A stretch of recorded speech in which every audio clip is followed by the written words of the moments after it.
And chat. How's it going, guys? Welcome back to Final Fantasy XIV. Ever since I beat Undertale, I've been on an Undertale/Deltarune music kick, as anyone who's been listening to the stream intro music for the past couple weeks has been able to tell. So I was feeling a Cyber's World more than I was feeling Descendant of Shinobi this time. But if Descendant of Shinobi has become the iconic Final Fantasy XIV intro music, then I guess I'll go back to it next time. Let me bring Minda and Danny on. Oi, what's up? Hello, hello. Hello. How's it going, guys? Going Doing good. well.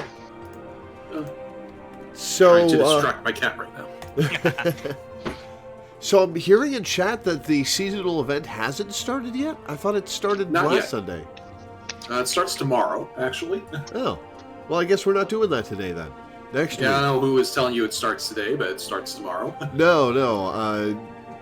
They're saying it starts tomorrow. I had thought it started last Sunday. No.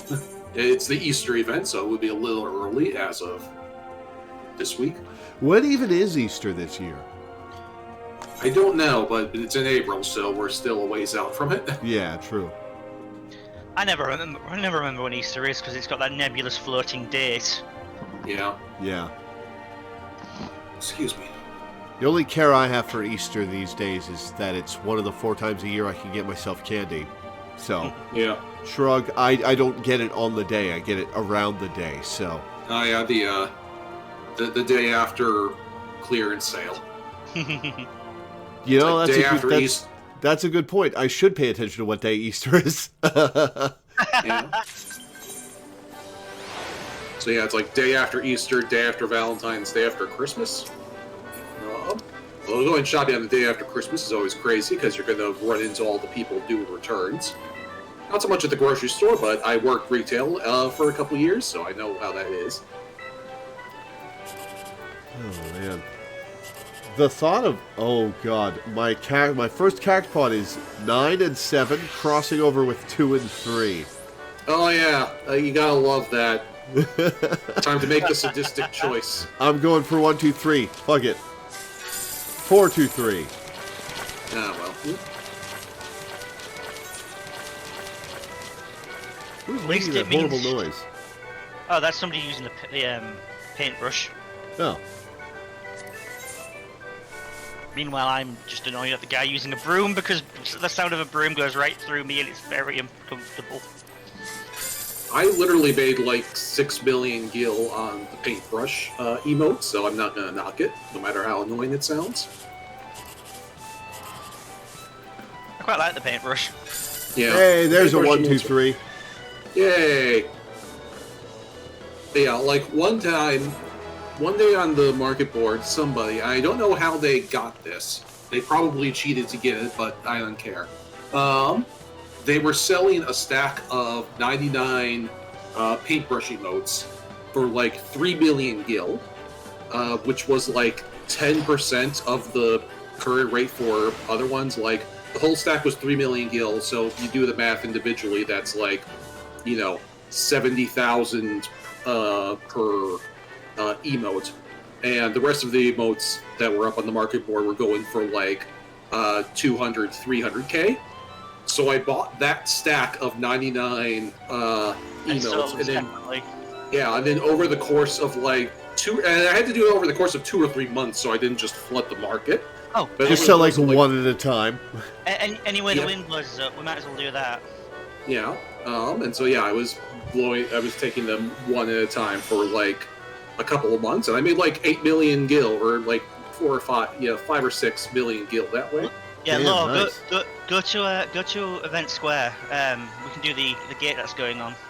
I don't think Yeah, you've this will be done fun. anyway the wind blows yet. Event Square, which way is that? Just It's, teleport with the etherite. Yeah. Hi, kitty.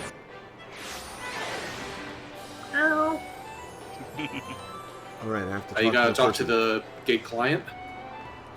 who Other way. is- The blue Otherwise- exclamation mark war. Well, it'll be the The gold. exclamation mark? Gold. super low since he hasn't started it yet. Oh, it's Typhon. Yeah. There is a nearly naked Hrothgar here. I prove. Yeah. They have been poked. See, the only way to play a Hrothgar. Why is it... Oh, wow, that is a very nearly naked Hrothgar. Why is it playing the Chocobo music for a Typhon event? It's just a pre-roll thing. They do that for the Yojimbo fight as well. Or the Yojimbo fight, great gate as well, before it changes to kill the system. Swords avoided 0 of 5. Alright. Yeah. Inhumane Anarchy. The Yeah, Fungi. So yeah, this game, I don't know if we've done this one before, but this is entirely a luck-based thing where Typhon just like blows the wind in random directions, and if you're not standing there, you survive. So it's entirely luck-based. Never be right near the edge because he has a ring attack that will target just the edge, like that. Oh look, just like what I'm doing right now. And I'm gone. Yeah, if you survive to the end 5 times, that's how you get the Fungar title. Oh, I survived a second one. Oh, and there goes the naked Hrothgar. Oh wow! Oh wow, he got blown in the wrong direction, so he survived. I've never seen that happen. To be fair, you're still out. You just not. Oh, you are still out. Okay. Yeah. He jumped off because he is out now. 3 of 5. 2 more to go.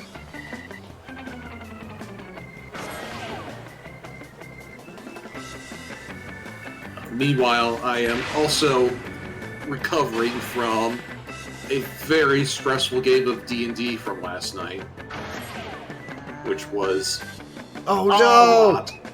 There you go. The spot I picked is mathematically the highest chance of winning. Where are you? Ah, Standing on the end of one of these flowers. Yeah, the wings on the cacti. This little bit here. Yeah. There's also, I think there's also an achievement for like never moving. I don't think so, but Or is that just the Jimbo?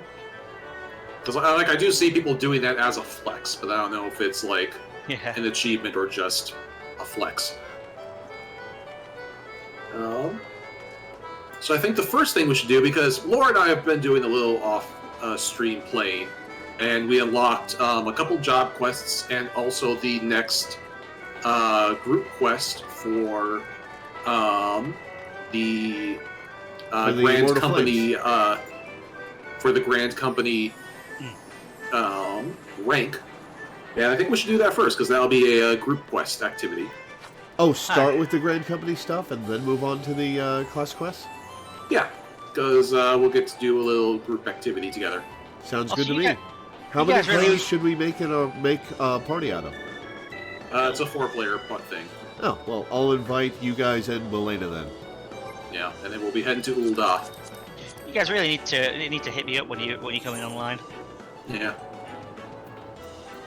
Well, this was in the evening, so it was probably past your bedtime. I am. Danny goes to bed at like 4 a.m. Oh, well then never mind. Okay. Enough time on left.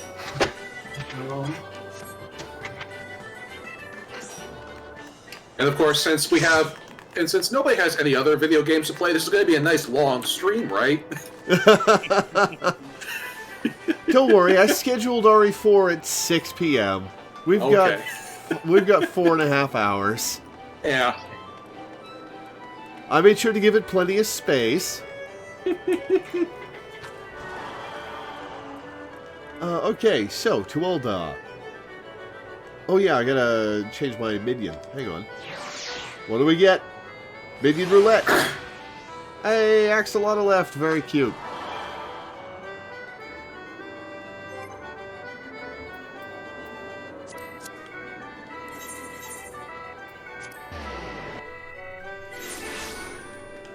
Oh God, it's been 2 months and I'm still not over the power of the PS5.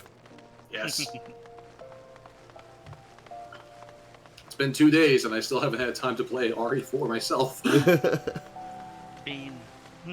Oh god damn it! I've got that song stuck in my head now. Okay, so I talked to Doing the the other Flame things. Commander? Yeah, Yeah. A pup no longer? that's the one. Cool. Sergeant Weaver, I have been keeping a close eye on you of late. Your efforts on behalf of Ul'dah do us all proud. Yes, I understand now what the Flame General saw in you. It would not be an understatement to say that the future of our grand company is riding on your capable shoulders. And yet, it is also clear to me that you have only begun to tap into the depths of your potential. I'm the God Slayer, dude. Like, my potential Well, this is... yeah. Your flame burns strong, but it may yet grow stronger. How strong do you need the Flame Company to be? Yes, I would see you become a blazing inferno that reduces all that oppose Ul'dah into smoldering embers. It's also really funny because both the Flame General and you are currently wanted for regicide. No, they said they hadn't announced that Nanama was dead. Yeah, that's true, but like, still. I can play card games with him.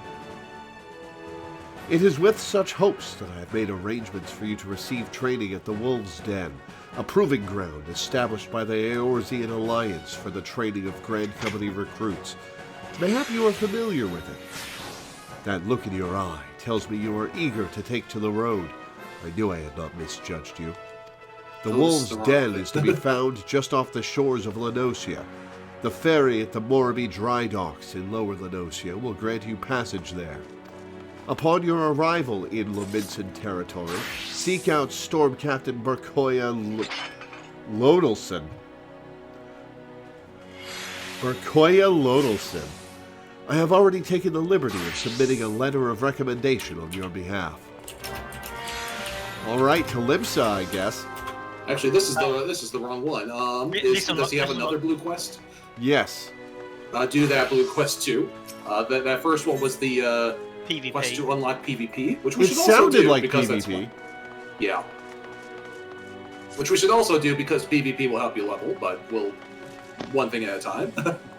Your deeds of late have not gone unnoticed. As fortune would have it, we just received a distress call from House Zemael in Ishgard, and I have a mind to assign you to the mission. Your task, in brief, travel to Zemael Darkhold and purge the subterranean fortress of the Voidsent that lurk within. Prepare yourself, then make your way to the central highlands of Kurthus, where the Darkhold lies. Opheli, a knight of House Opheli? It's... what kind of French is that? A knight of House Zemael will provide you with a more comprehensive briefing when you arrive. I trust you will not let us down, Sergeant. I kind of read it as Ophelia.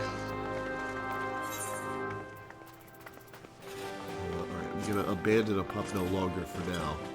No, keep that. Keep it, because we're going to do that right after.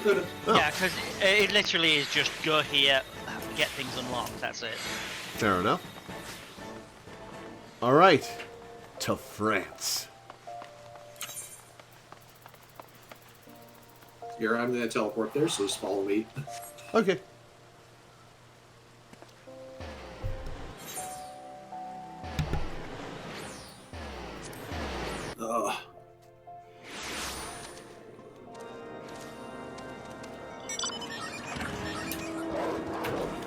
Hey.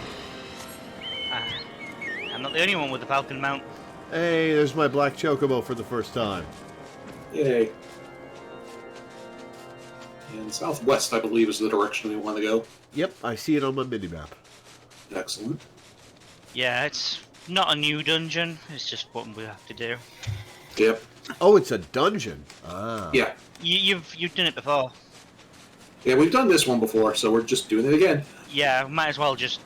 No point in doing minimum item level when we've already done it, and it's just a Yeah. bit of a We're just going to routine. blitz through it.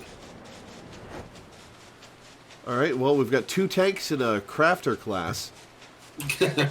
Here, So are you sure we're going to blitz through it?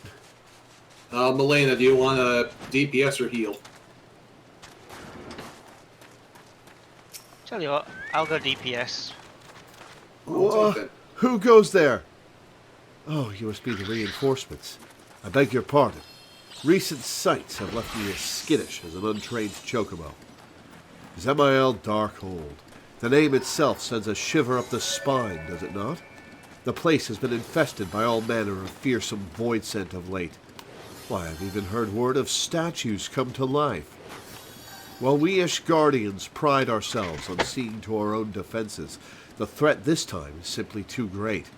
You'll see to those abominations, won't you?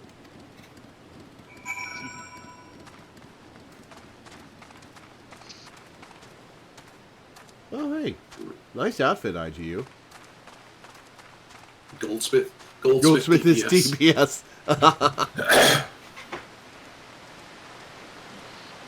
I mean, like, we've seen the Manderville quests. We know what kind of numbers Goldsmith can put out. Oh, So, yeah. nothing special, just run Zemael Darkhold again? Yeah, Yep. I mean, heck, if we could even unsync it to see just how fast we can do it. Yeah. Fair enough.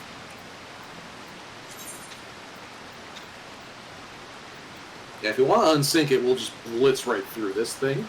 I cannot unsync it. Okay, you not? You should be able to unrestricted party. Oh, unrestricted party and level sync. Okay. Yeah. Oh well, not the level sync. The level sync is when unrestricted party forces the levels to drop anywhere. Unrestricted party ignores the level drops and ignores the party requirement sizes.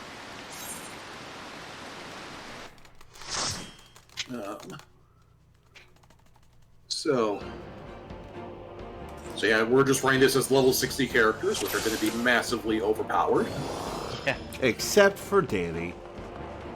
Oh, I mean- my portrait's broken again. God damn it. I mean, the enemies here are only like level 40 something. Yeah, true.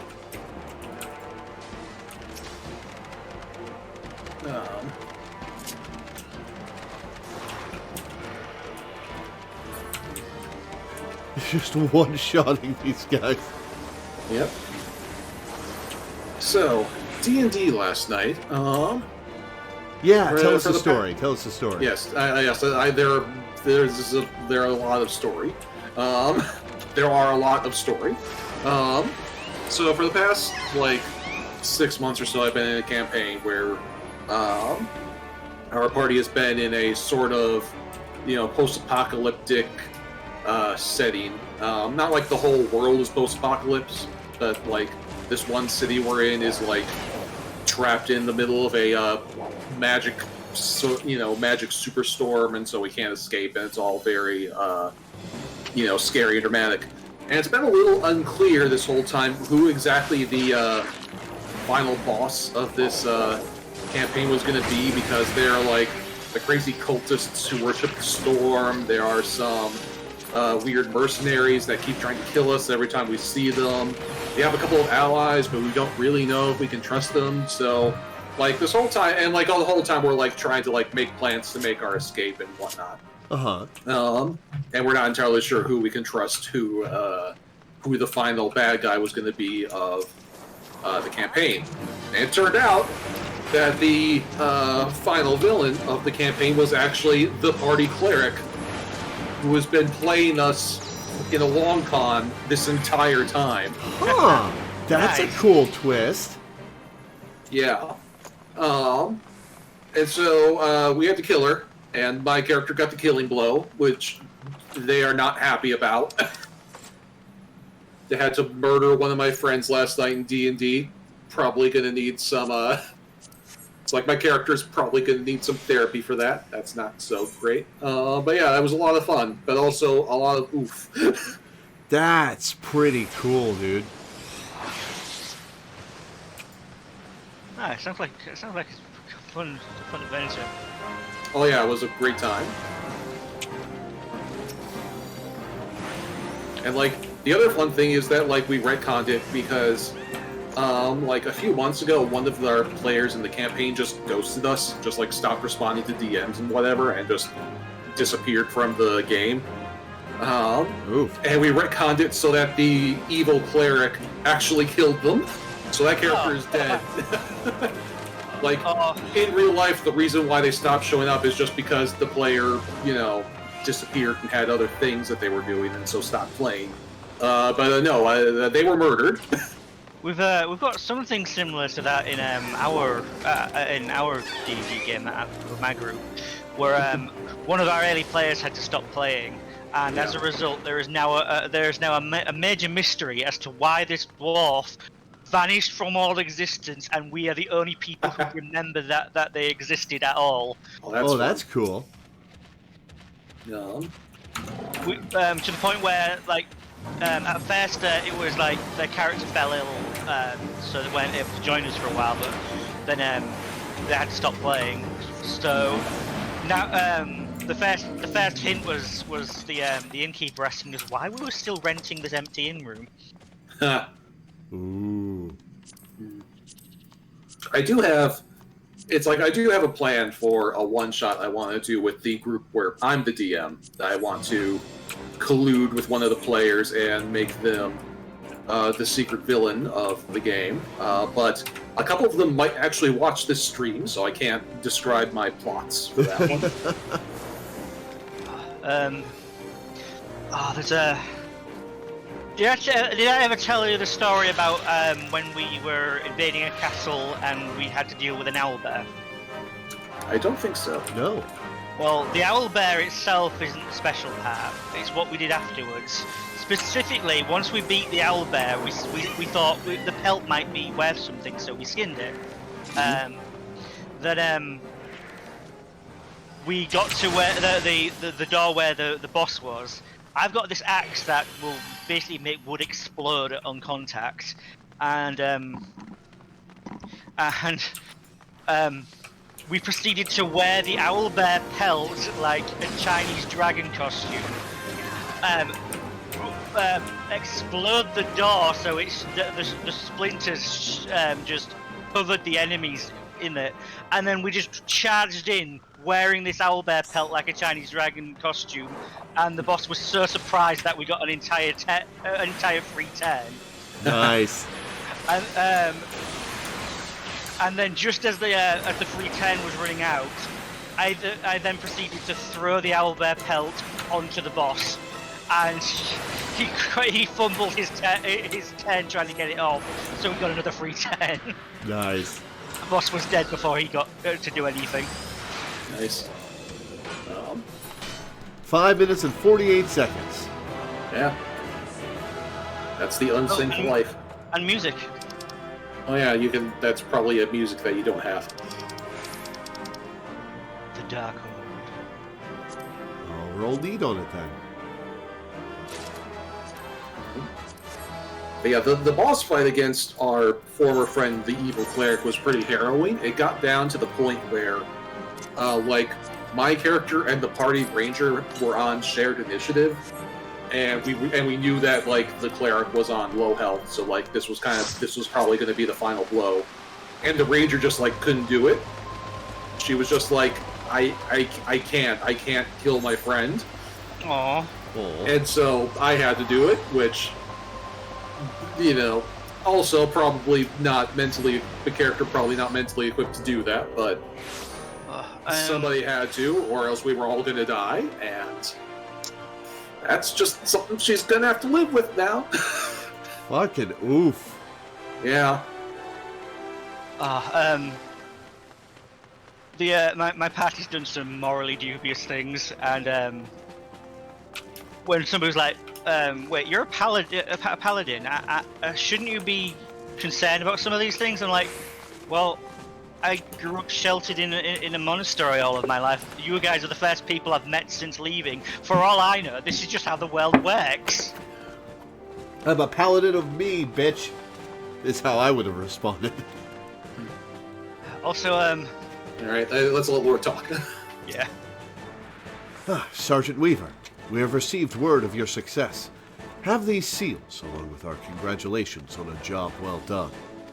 The goodwill earned with Ishgard due to your efforts will no doubt profit us in our future efforts. Fear not, I will file a report to upper command to see that credit is given where it is due. Yes, I see further promotion through the ranks in your future, but you must never allow yourself to become complacent. Always remember why we fight, Sergeant Weaver. For coin and country. That's not why I fight. Fuck that. Alright, let's see my rank. No, not the administrator, the personnel officer. Apply for a promotion. I need 4,155 more seals. Okay, you can grind those out off stream. Before we move on to job quests, follow this teleport. Yeah, we're unlocking PvP, right? Yep. Oh yeah. Also, like, half my D&D party is hearing voices to the point where when somebody else heard a voice magically sent to them, and they're like, "Wait, are you guys hearing a voice?" Like, half of us went, "Wait, you mean you're not normally?" No. But they didn't know that like, none of us knew that the others were hearing voices, and now they're just very concerned.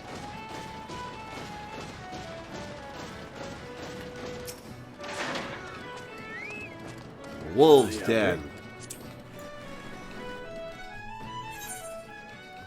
PvP, player versus player duty, involves battles fought against other players rather than in-game creatures and incorporates an independent battle system with its own set of unique rules. Several different varieties of PvP, ranked matches to casual training for anywhere from 2 to 72 participants. Yep. Why do I have so much HP all of a sudden? Did I get you have scaled entered- up? Scaled down, technically. Basically, PvP is like balanced, all my icons are different. Yes, that is your PvP hotbar. Now that you are at the Wolves Den, you've switched to your PvP hotbar. In PvP mode, you have a completely different set of moves and abilities, which you're going to have to reorganize because they are a hot mess right now. But let me finish explaining first before you get into that. So you have an entirely different set of abilities in PvP. If you look around, there are a couple blue check marks that unlock the specific modes of PvP. Over to the east, there is a little platform where people are allowed to duel each other, which is why you have the PvP hotbar. And everybody's health is set to like an about even amount. So like it disregards your level, it disregards your gear.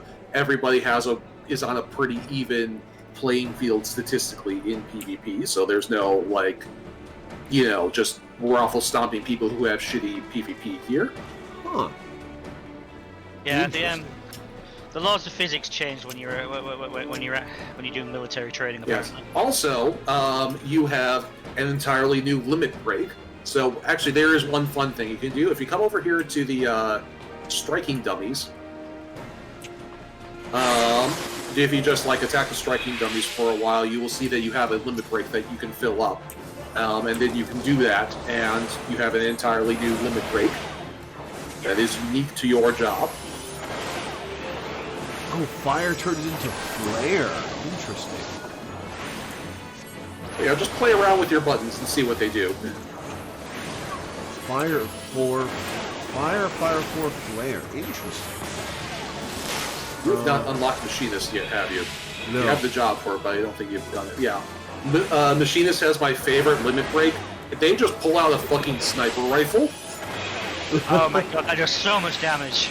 Yeah, that's the Machinist. That's the Machinist limit break. Is they just pull out a freaking sniper rifle that will hit players for about 3/4 of their health. Wow.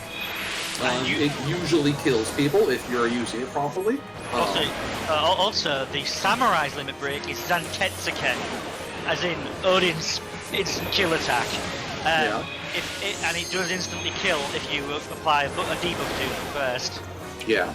Alright, Yeah, all is not on my hotbar. It's probably on check your second, set of symbols, because it's probably somewhere on there. Nope. It has a different... Nope. No, it's not the same icon. Nope. It's right there. Oh, go back. It has like 2 swords in the corner, but it's a different icon to the normal limit break icon. Soul Resonance? That's it. Oh, alright. And I believe what that one does is it just like powers up your next couple of attacks. Yeah. And makes you unlocks look really the move cool. Foul, apparently. Oh, it makes it permanently flare. Ah, cool. Only for a few seconds. And You're not going to just do that for the rest of eternity. And the Red Mage one is this, which does an X-shaped attack that does damage and heals. Nice. So yeah, it's like personally PvP is hit or miss for people. Some people love it. Some people ignore it completely.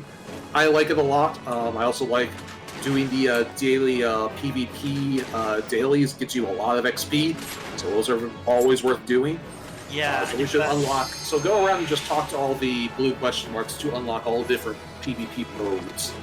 Well, And, I don't we have can any do some blue of them question marks and we can yet. do some I of think- them if they catch your interest, or not. It's up to you. I don't have any blue question marks yet, so I think I'm going to have to turn in this quest before I can do that. Yeah, Oh, yeah. And you can also have a look through some of the rewards here as well, because there's some interesting stuff. Although like the menus for the rewards are pretty complicated to navigate. Although this, I will tell you, this is the place where I got my fancy ninja armor. Oh, cool. He's Pepsi Man style. I don't recall seeing your ugly mug around here before. Huh? You say that Swift sent you? He said he was sending a new wolf to the den. Ha! More like the runt of the litter, if you ask me. Fuck you! You barely have fangs for the honing, but I guess I'm feeling God's damn generous, so I'll throw you a bone. Starting yourself off with a crystalline conflict. Them training bouts are made special for feckless adventuring types who can't tell sound strategy from a horse's arse. I still reckon it won't be midday before you run home with your tail between your legs, crying for your mum. But you can have a word with Lieutenant Gungi Zalungi if you would.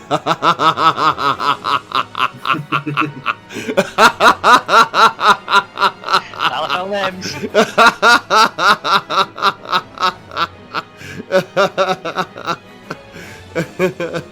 Oh God, that really got me. Gungi Zalungi. If you insist on giving it a go, you'll find him outside, assuming you can work up the nerve. Stand up straight, maggot. This ain't no place for the weak of spine. Dismissed. You're not the boss of me. I'm an immortal flame.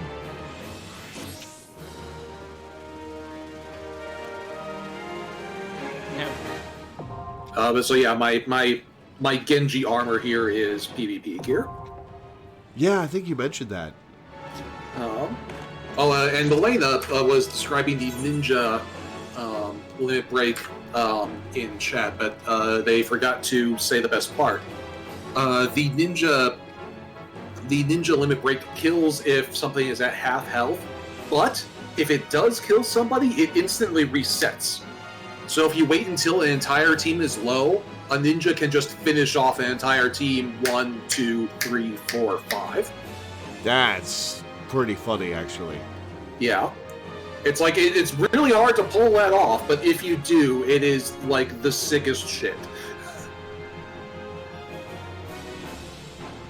You've unlocked Crystalline Conflict. The Grand Companies of Eorzea established this new tactical exercise to strengthen their individual members' strategic capacity, outmaneuver other adventurers just like you in a match of wits to claim victory. Speak with Gungi Zalungi at the Wolves' Den to learn more. God, what a name! What a name! Gungi Zalungi. I love Lalafell names. I love Lalafell names so much.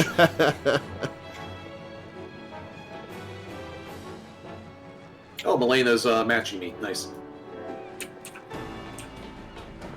Pink Ranger, Blue Ranger. I like being the Pink Ranger.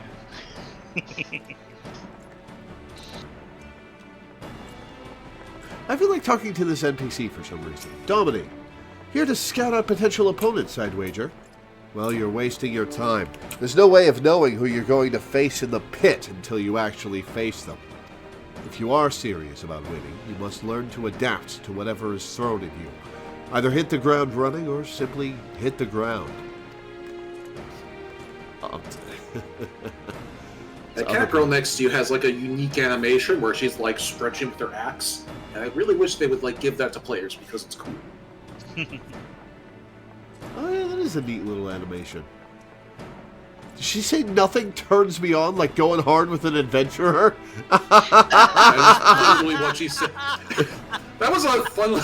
Yeah. Yep. That's exactly what she said. Say it again. I wanna catch that on camera. You did. Nothing turns me on like going hard at it with a fellow adventurer. Brilliant. So we're just gonna zoom in on that, and that's gonna be the thumbnail for today's. I mean, it's. So okay, I'm gonna mark down the timestamp of this. Is that a good idea to make that the thumbnail? I don't know. I mean, I did show you that one where the two ladies had cornered a Rogadin to ask about their golden rod.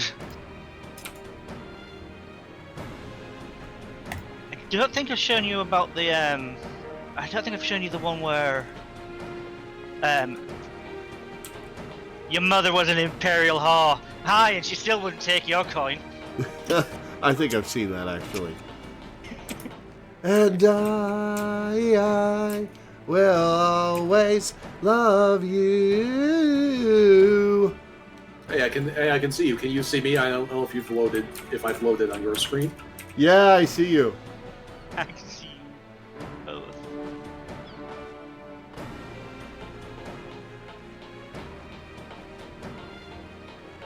But yeah, this is just a cool setting, and also like from out there, you can tell that like, if you look down the thing, you can tell that like we are basically standing on a platform that's built into a crystal crater.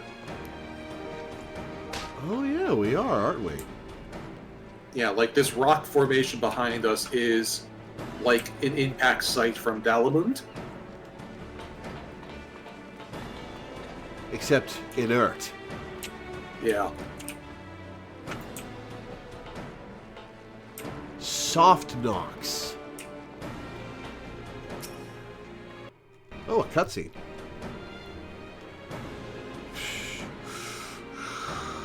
Soft Knox comes to Wolf Place, learns that Uplanders have many heart thumps for fighty play.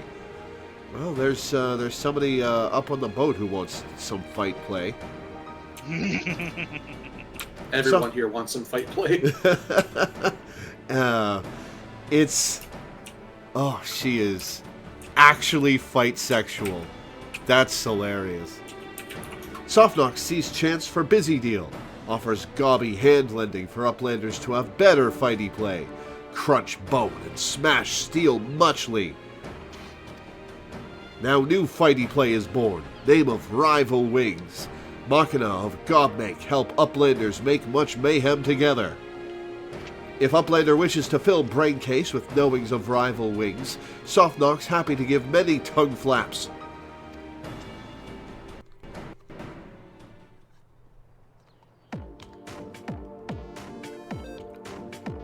What's this techno beat?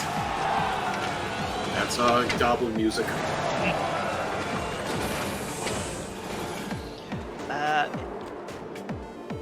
This mode is a bit like a MOBA, I think. I've never actually been able to play it. Oh yeah, I see the little mobs you have to kill. Astragolos is not a thing you can play? Yeah, I've never actually. Yeah, this is like something that people never queue up for because there's not really a point to it. Like the other PvP modes have like concrete rewards and things, so people like queue up for them.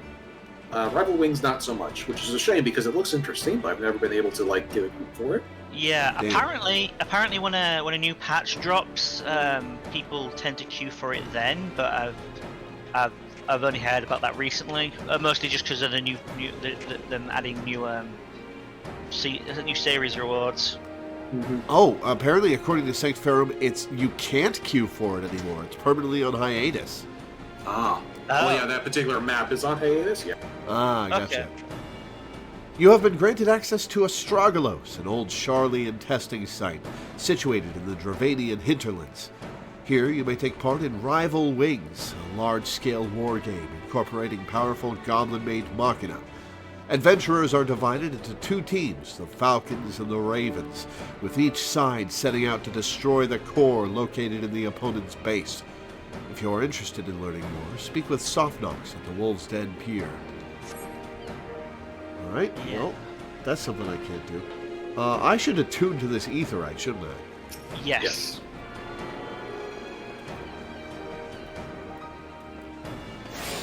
And over here is Frontline, which is one of the ones that actually does get play. Where'd you go? Right next to Softnox.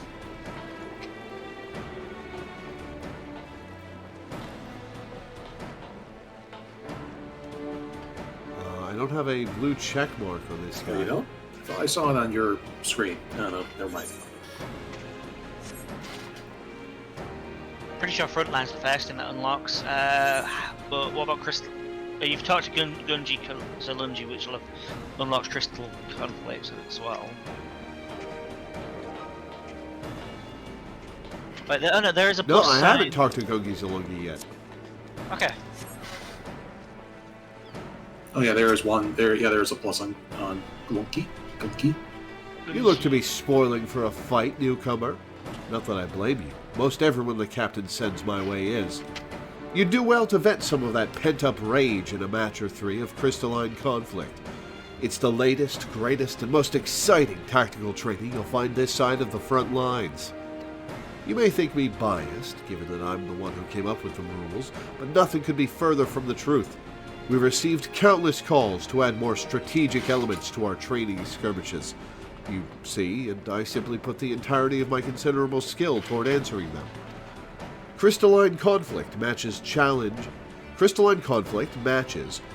you to maintain control over an all-important freight, which you must transport safely to a designated location amid the heat of battle. Oh, so it's Overwatch. Yes, Yeah. it is entirely Overwatch but Final Fantasy. Yes. I've even Well- designed special arenas replete with magicked mechanisms to keep you on your toes. If that piques your interest, my first recommendation is that you learn the rules in their entirety, lest you be pulverized the moment you step onto the field. But fear not, I am more than happy to discuss them any time. Yeah, everybody just refers to it as Team Fortress 2 Final Fantasy. Yep. Yeah, this is the push the cart mode. This is the newest Final mode of Fantasy PvP. IX song. Oh yeah. Yep. This is also the newest form of PvP, and so it was very exciting when they introduced it a little while back. This is, what's the name of it? It's not Mama Aya Flamenco. It's It's Festival of the Hunt. Festival of the Hunt. There. And when the time is running low, it transitions into the music that plays when you're running away from something, when you've got a time limit in 40. It's in 9. Nice.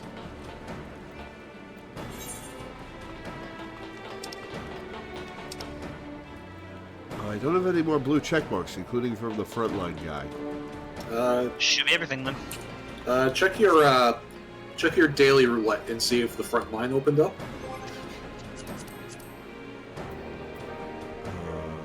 Duty finder.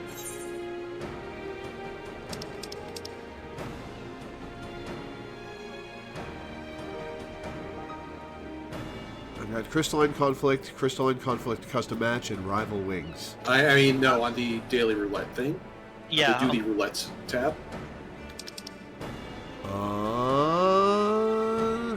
No. Doesn't.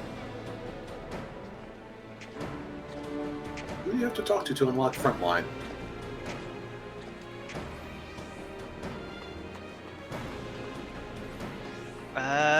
Go back to the PvP tab just so I can see whether you actually got frontline on there. I wouldn't imagine so. Not if. Because could it be that we have to do a frontline match first? No, frontline's not listed. Do you have to go back? Wait, I think we have to go back to the Grand Company, there's another plus map quest there that you can't unlock straight away. Well, that's a little.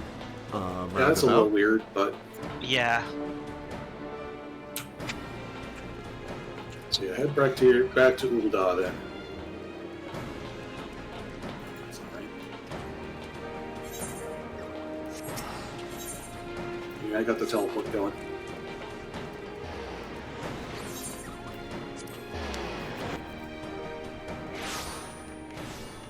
I'll wait for you to get back. Excuse me. We should make a stream be PvP at some point. I don't want to do it today, but Yeah. is it Mimio? Or Mimio? Yeah. That was a red quest marker before. Yep. Also, Swift has something for you. I don't know what it is. You have to check. Ah, Sergeant Weaver. If you have a moment, I would discuss a matter most grave which concerns the Flames, and by extension, you. Perchance you're familiar with the Battle of Cartano?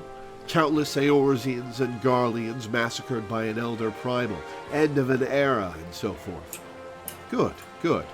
For a moment, I feared you had been living in a cave for the past 5 years.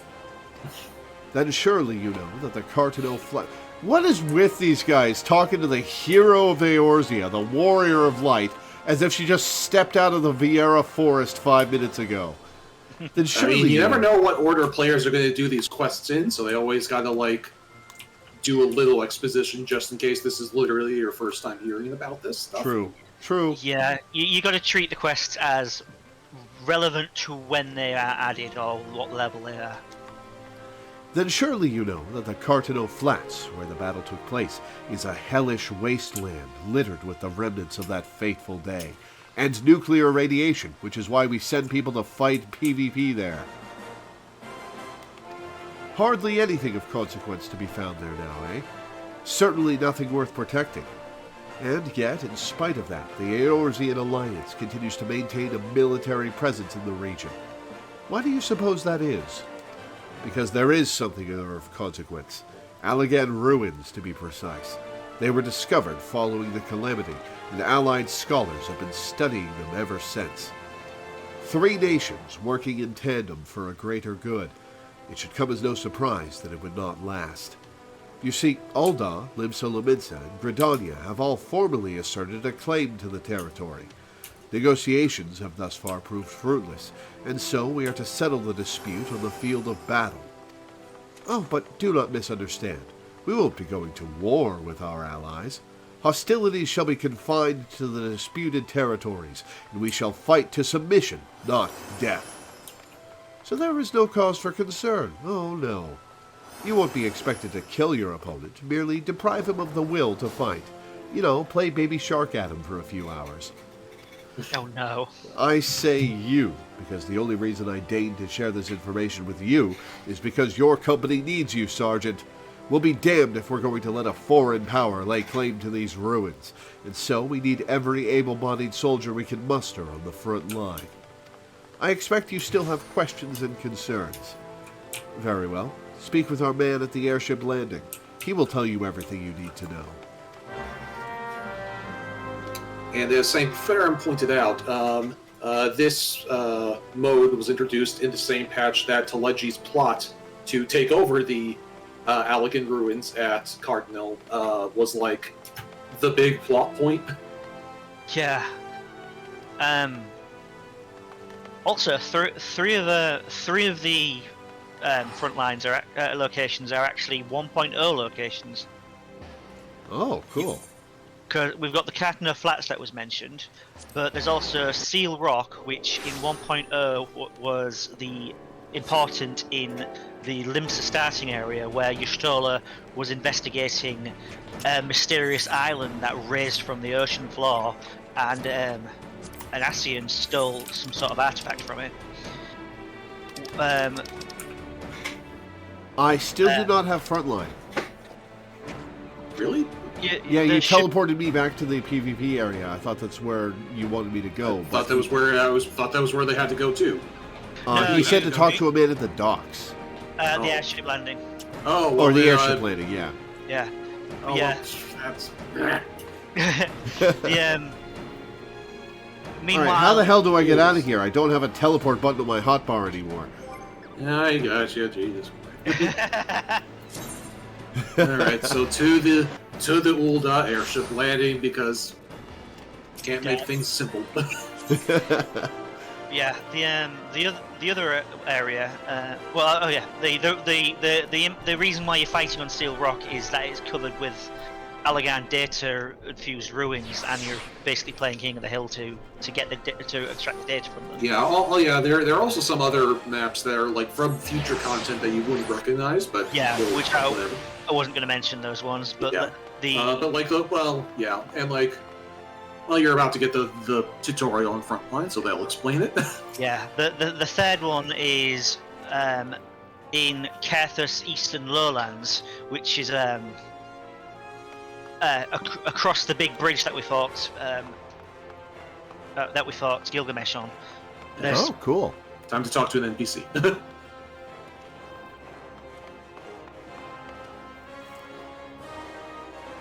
Does this uniform always have a massive V-neck? Yes. I Yes. never noticed that. What is with them trying to the have lady sex version appeal does in have a this bra. uniform? The lady version does have a bra underneath it, but yes. Sex appeal the uniform. Yes, absolutely. Might as well be wearing a Chippendales outfit. Sergeant Weaver, come to join the fight, have we? Very good indeed.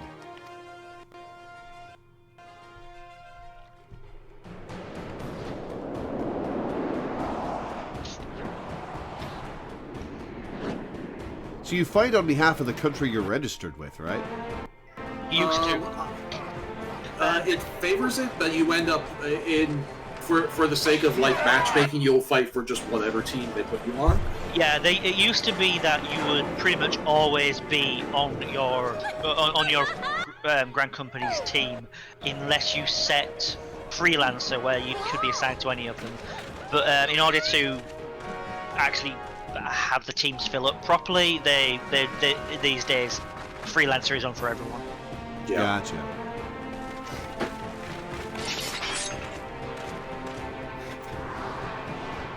Who's this guy with the scar and tattoo? That's a badass look. With the bald head. Just a random guy. I know it's just a random guy. Yeah. The guy dressed like a parrot. Okay. All the good PvPers joined Maelstrom, so Maelstrom won 4 out of 5 matches. Oof. Yeah, when I was trying to do the Garo stuff, I may have actually changed my Grand Company to Maelstrom for a bit in order to get the wins, and then changed back to my usual multiplayer. And that is why everyone is a freelancer now. Yep. Now, before we proceed, I must warn you, this isn't going to be like some jaunt in the Wolves' Den. Well, I have no expectations because I haven't taken a jaunt in the Wolves' Den yet, so hit me. You'll be pitted against wave after wave of fellow Alliance members in battle. They won't care one whit that you're the Warrior of Light. Oh, is this a level 50 quest? No. How do they know I'm the Warrior of Light then? Because you've been the Warrior of Light since like level 20, my dude. Is that common knowledge? Yeah. Like I thought I wasn't declared the Warrior of Light until the shit with the Guardians. Wolf's Den opens up at 30, but Frontline opens up at 50. Although you can do it as long as you have a Jobstone equipped. I gotcha. Yeah. This so by this campaign, point, you have done Praetorium. this campaign will be long and brutal, and victories won today may be undone tomorrow. Consider the borderland ruins. We need only seize control of each ruin in the region, right? Wrong. Defense is paramount as well, for our rivals will muster forces to challenge our claims. It is for that reason we have established an airship route direct to the front line. Those who are ready and willing to fight will never want for transportation. Ah, by that look in your face bespeaks confusion. Are we at war or not? What is this bollocks about no killing? What in the seven hells is going on? That's what you're thinking, yes? No, it was all pretty clear. It's less war and more organized violence to resolve a territorial dispute. And yes, it is to be civilized violence. Killing Alliance members is strictly prohibited, though accidents have been known to happen, mind you. But you, of all people, have nothing to fear. You've escaped certain death more times than I can count. What are the odds you'll fail to do so this time, eh? Borderland ruins, located on the outskirts of the Cartano Flats, are now accessible. Control of this ancient Allegan site is decided via large-scale player-versus-player, or PvP, battles known as frontline campaigns. Speak with a Grand Company flyer at one of the airship landings for further details. And I think now you should have it unlocked in your daily roulette tab. Yeah, although Yep. I definitely wouldn't do it today, just because the one that's up is a spoiler. Oh, is it? Well, I mean, we're not going to be able to avoid that forever, especially for leveling. So yeah, How far in the future is it a spoiler? like 3 expansions. Well, no, Oh. like No, 2. Start. 2. It's the one after that we're on. Start. I mean, it's just like a location spoiler. It's just like, oh, this is an interesting looking place that we'll go to someplace that looks similar to it later. It's not a huge spoiler. We should figure out a week to do like a PvP stream where I try out Frontline and I try out Crystal Conflict. Crystal Conflict, and I Oh. queue up for Hidden Gorge for an hour and fail to start it. Yeah. So yeah, Crystal Conflict. I don't think they really specified it very clearly. Crystal Conflict is 5-player versus 5-player, and it's the push the cart mode. Yeah, Rhino just Rings is Overwatch. the weird MOBA kind of thing that no one actually plays. Frontline is a 72-player match. Good God. Yeah, and it's 3 teams of 24. So they got the Maelstrom, the Oh, for a minute I thought you were Twins. saying it was 72 players on a side. No, 72 to 72 players total, 3 teams of 24. And it is just like a mess of a war zone. And it is sort of a control point based map. All of the maps are a little bit different in how the control points actually work. But the gist of it is you got to take the control points and hold them to score points. And at the end of the match, either like the first person to reach the score cap wins, or if the time runs out, which does happen sometimes if it's a very even game, if the timer runs out, whoever has the most points wins at that point. Gotcha. Yeah, it's very much not really something that you have much control over whether you win or not. To the point where my win rate is literally is literally 33%. Yeah. In a game with 3 sides. Yes, but the frontline daily roulette, which has been added to your tab, when you do that, it gets you like somewhere between 1/2 and 3/4 of a level. So a lot of people who are leveling up jobs will just do that one every day because it's free EXP. And it also gives you 1,000 wolf marks, which is quite a lot since most of the rewards are like about that much. So you can usually get one piece of reward just per frontline. Nice. Yeah. So yeah, it's like I have a lot of fun with people. If we want to try it some other day, we can, or we can move on to job quests. Yeah, we'll do job quest next, but I have to go to the bathroom, so I'll be back in a minute. Have fun, make friends.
And the stream goes very quiet.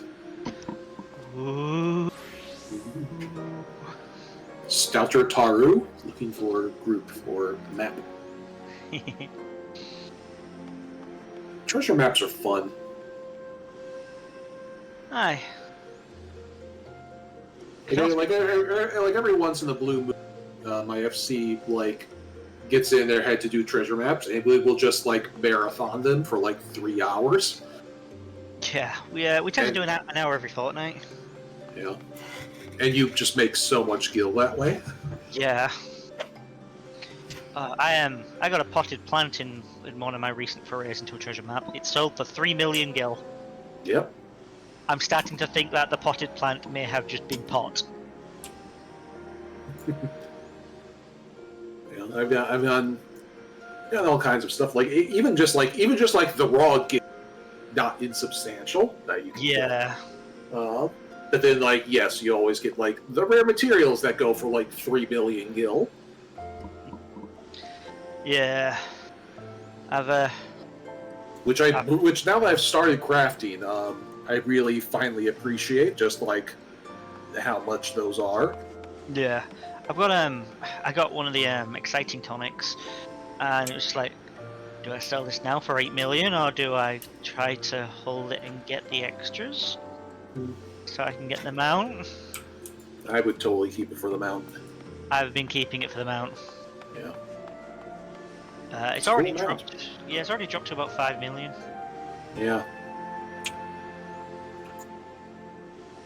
I haven't had any burning horns yet.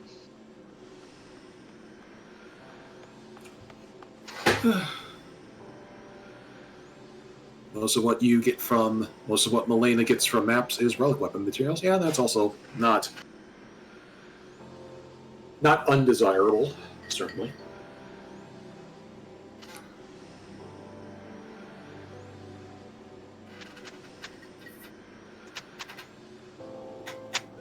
But yeah, starting crafting has been fun because in the couple of years I've played this game, I have never crafted at all. And now I have all of my jobs up to 45, 50-ish. I'm using the new beast tribes to get my crafters up. Yeah. Well, the new beast tribe is why I started crafting. It's okay, I have to. Before it was okay, it's side content that doesn't appeal to me, but it's the new beast tribe came out. It's I must craft. I mean, we're not going to say why, obviously, but we know. You know.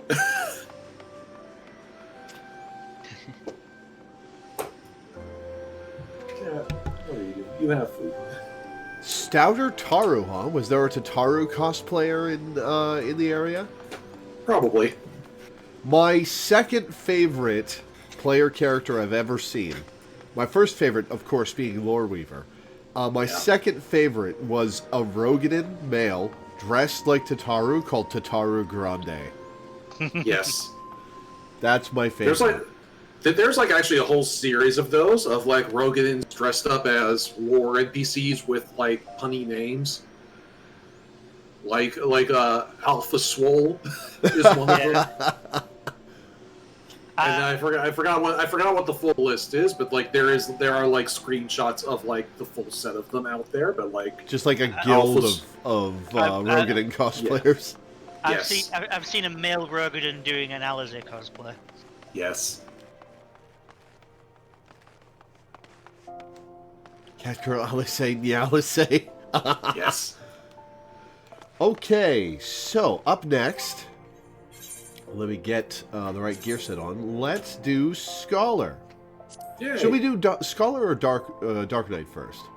I say we do Scholar first. Let's do Scholar first, yeah.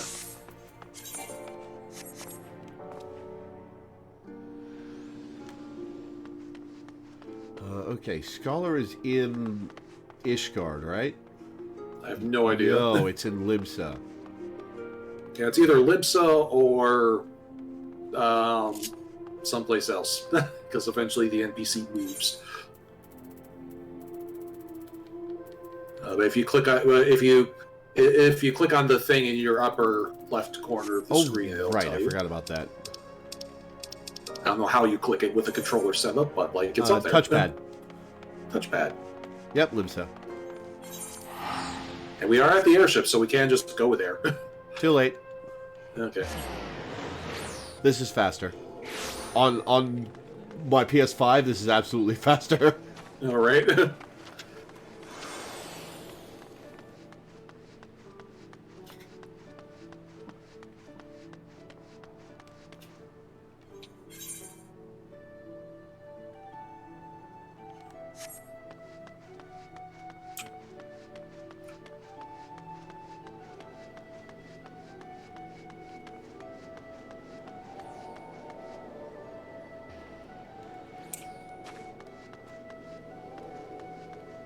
You want to go to the Marauders Guild?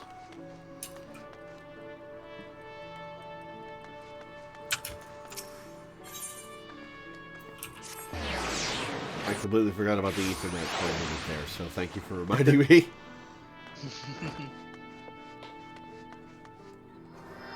Alcazolta. Ah, Lore. I was hoping you might come along. Deciphering the treatise has proven more difficult than I anticipated, but I have nevertheless made progress. It contains a wealth of military knowledge, much of which details the role of scholars in Nibian units. Apparently, a single scholar could provide effective support for an entire party of marauders. They would employ their magics to heal the wounds and enhance the abilities of their allies. Moreover, they often served in leadership roles, as they were highly trained tacticians. But how swiftly the remembrance of all things is buried in the gulf of eternity. The treatise indicates that Nibian scholars wielded a far more diverse repertoire of spells than you currently possess. Precisely why you lack these spells, I cannot say. However, the fault may lie with your fairy. One could surmise that the little bastard contained knowledge within the soul of the scholar is essentially hers. Therefore, if she cannot remember the ancient magics, it would suggest that... A thought occurs to me. If it is indeed the case that the fairy, having been sealed for 1,500 years, has yet to fully regain her senses, mayhap visiting a familiar location would hasten the process. To the ancient Nibian ruins, then, so we can make her weep for what she has lost. I can think of no more familiar place than the city of Nim, rather what remains of it in outer Lenosia. Explore the floating city of Nim.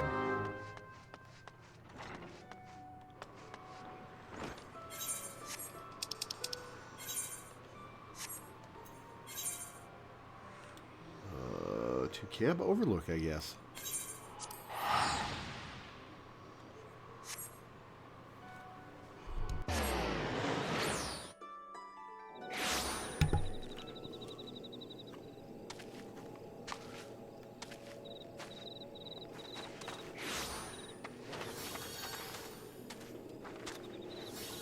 Oh, that's for one of the other classes. I don't have my Scholar hotbar set up. Hang on. Hang on.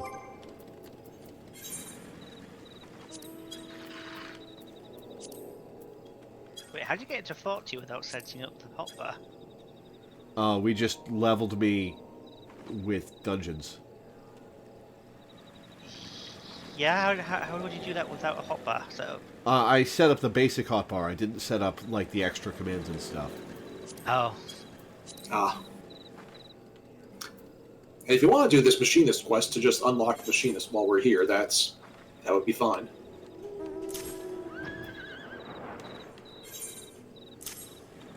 Machinist is a fun job. And it's my favorite PvP job because you fucking snipe people to kill them.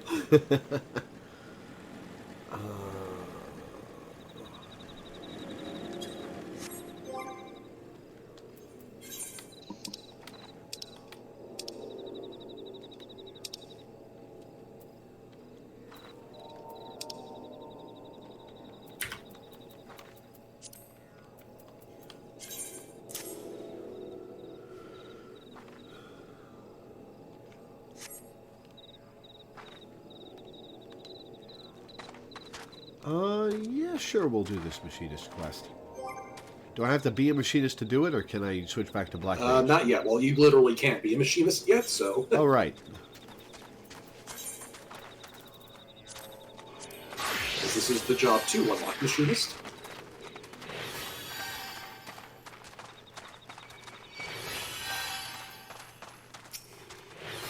Oh, what a stench. I think everyone's going to be sick. So this is Camp Overlook. Indeed, its inhabitants do seem the type to clout a man in the face in place of a how do you do. Shall we make some inquiries after our prematurely retired instructor? Let us rendezvous at this spot once we've gathered what intelligence we may.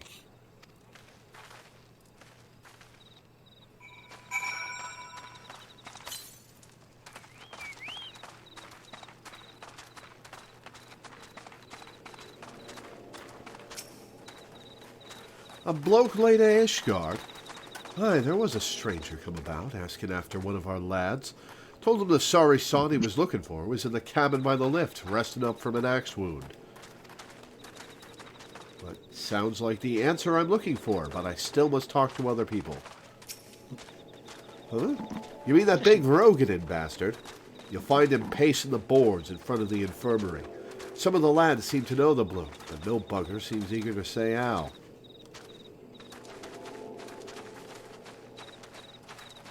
Mr. Titties. Oh, Mr. Tiddles, okay. You probably can't say titties. If you have an objectionable name, you will be taken to a specific location inside, hidden inside of Limsa, a prison deep below the surface of the water, where you will then be spoken to by a GM. Really? Yeah, and they'll give you a free name change option. And this is based on people reporting them? Yeah, or the GM seeing them. That's funny. The RuneScape black hole? Was that a thing in RuneScape? Oh, I've seen him, all right. Got himself it's definitely a thing in RuneScape. I think it was also a thing in World of Warcraft for a little while. They stopped doing it because like the GM stopped being so personal. Now they just message you. But I do remember that like in beta and vanilla WoW, there were like tales of people being teleported by a GM to a hidden location to be scolded for bad behavior. And then the game started once the game got like millions of players, that became untenable. But like in the early days when it was just a small game, that was the kind of cute, fun thing that the GMs would do to, tell people to behave. That's fun.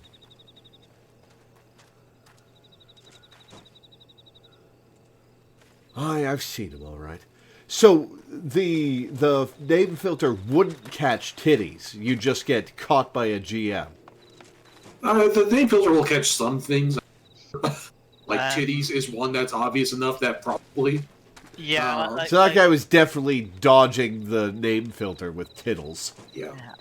Like the one that I know of, that's got quite famous for being caught was something like CBT Enjoyer. Yeah. Well, one I remember happened to a streamer. I think was their name was the R word backwards. And so yeah, they got caught on stream being told by the GM to knock it off. I'm pretty sure that was the where is the guy. Where is the what guy? Where are the eels? It's an old meme. Oh, Quinn. Quinn, yeah. Quinn 69? Yes. Oh God, Quinn 69. The guy got to level 15, then bought a story skip, went straight into Savage Raiding without even looking up how to play the game properly, stood in overlapping AoEs, instantly died, and went, "Where are the heals?" And then went on a rant about how World of Warcraft story is better, even though he skipped the story. Yeah, Quinn 69 is a fucking moron. And Yeah. annoying to boot. Oh, I can't stand that he's so big in Path of Exile. Yeah, he was terrible. And then for a while there, where are the eels? Was like a meme for a while. Yeah, his mods actually revolted against him for what he did with 14. But anyway, on to better things. On to better things than Quinn fucking 69. Ugh. Hi, I've seen him all right. Got himself a cold reception, too, when he joined Final Fantasy XIV and fucked up that badly. You can't come apologizing for a deed a decade old and just expect to be forgiven.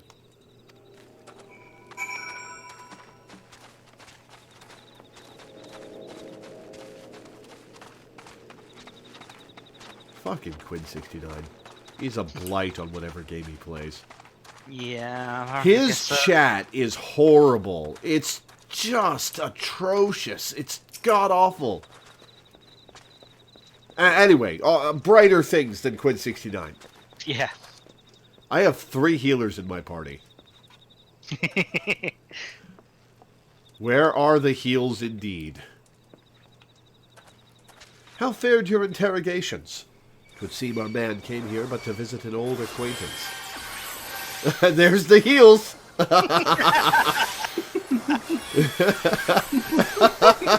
love how Danny and I just did that wordlessly at the same time. there was no coordination there. We just both immediately. Look at the shield on your health bar. Oh, he keeps going! Oh, it's just a crit heal there. This is the lesser dog of shields. Oh, it's so funny when a level 90 gets a crit heal, a crit shield heal on a level 1 player, and it's just like, yeah, this is like 70 times your current health. It's a shame it goes away after like 30 seconds. That would be really funny to work through for like 3 hours of gameplay. Yeah.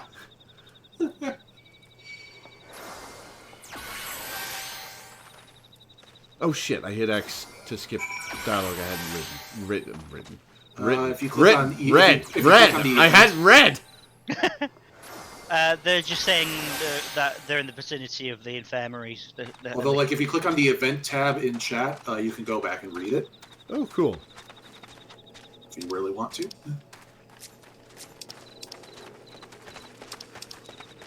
The vicinity of the winch, you say? Let us investigate this infirmary, then. To the winch, wench. To the wench, winch.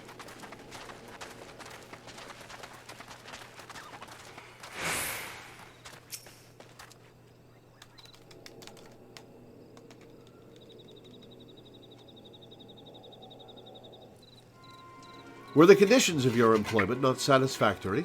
Return with us to the manufactory. We can discuss more favorable terms.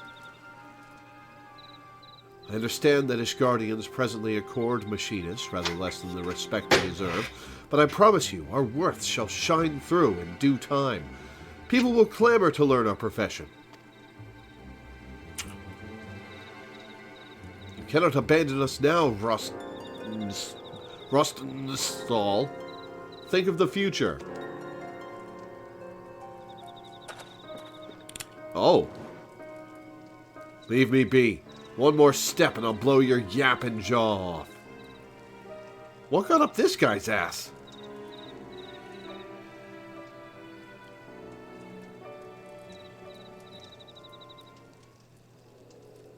Joy, if you please.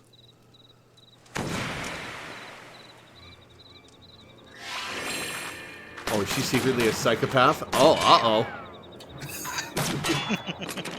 Okay, that was a good shot.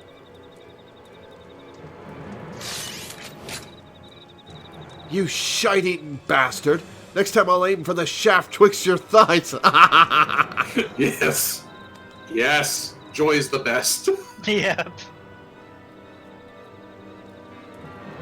Are you not proud?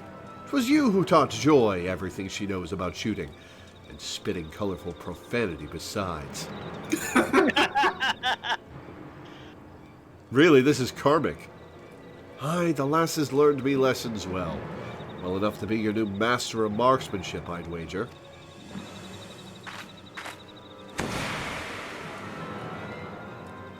How are you doing that?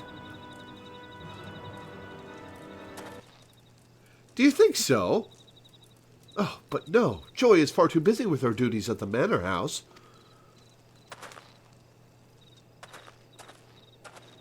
And besides, we have this budding machinist who is simply dying to learn from the great Rostthal.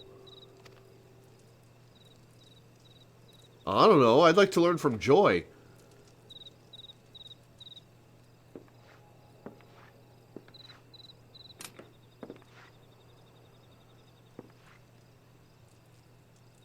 Buffalo shite.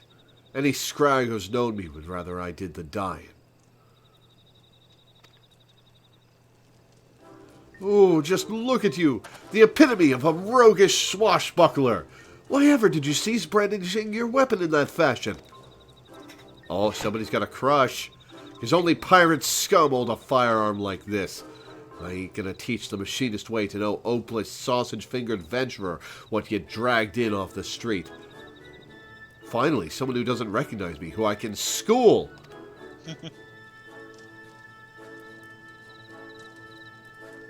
Then you are saying that if our sausage-fingered adventurer shows a glimmer of hope, you will consent to instruct her? You don't gotta repeat what he said about me. Did you hear that, Lore? This is your chance to display your aptitude for marksmanship. I've literally never held a gun before in my life.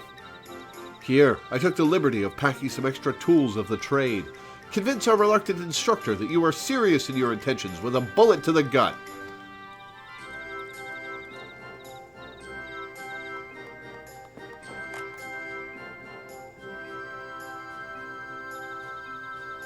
Not from around these parts, are you? Sure aren't. Fine, Stephanidian. I'll give your whelp one bloody chance. One lesson to see what she's made of.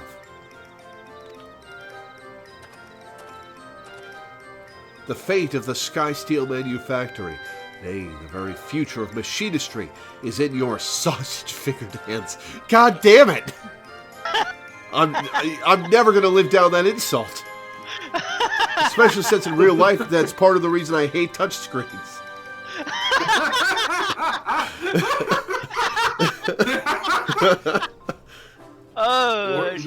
Laura's feeling very attacked right now. Very attacked right now. It's all hitting a bit close to home. Take up your weapon and aim for the stars if your fingers can fit in the trigger.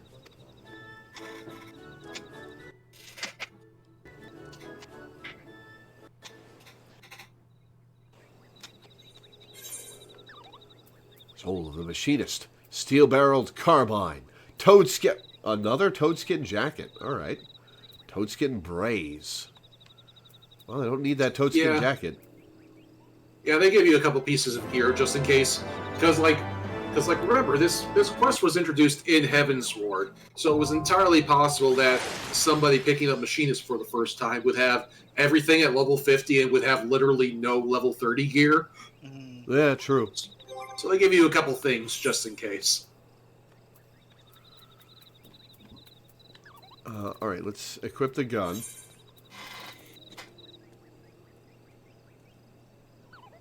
Which is not in my armory chest, it's in my inventory. Because my armory chest is full.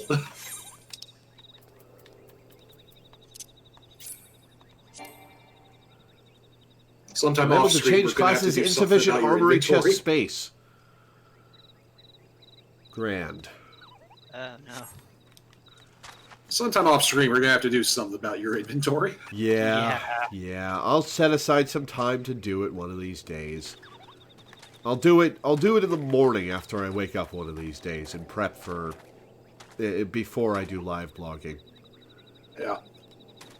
But we've got the gun. We've got the class. We're going to proceed with Scholar. One of my favorite there are a couple of great machinist memes out there. One of my favorites is it's the book. It's the It's the meme where it's the two books next to each other, where it's like, this story, if the main character had a gun, and it's for Final Fantasy XIV, and it's, Final Fantasy XIV. Final Fantasy XIV if the Warrior of Light had a gun, and both books are identical.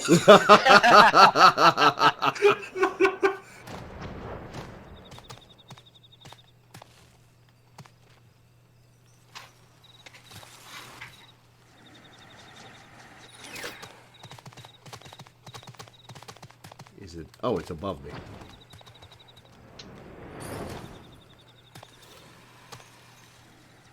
Look upon the ruins, O fairy, in despair. God damn it. Fucking hell.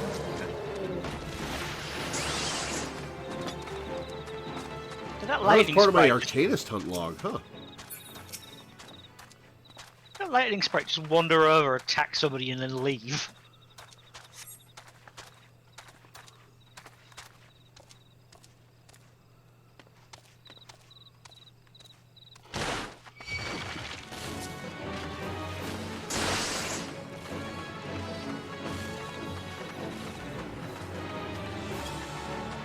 Oh, that's a big old zoo. Hornu level 50. That's a hunt target. Huh. Yeah.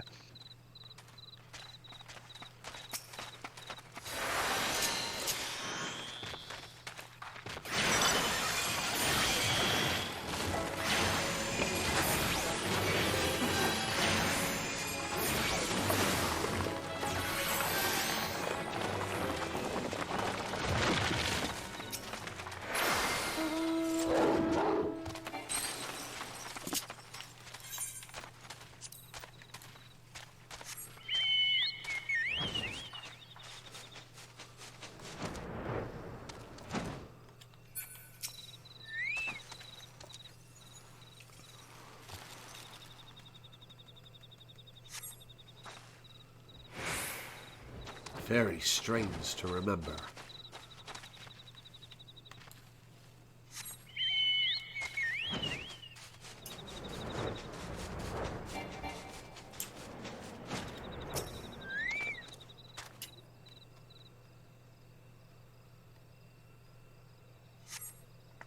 Very strange to remember.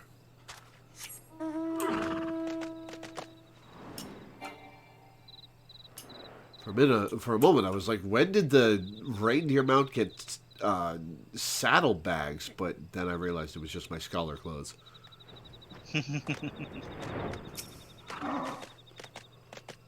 There's no point in fighting a hunt target until I get the hunt quest for it, right?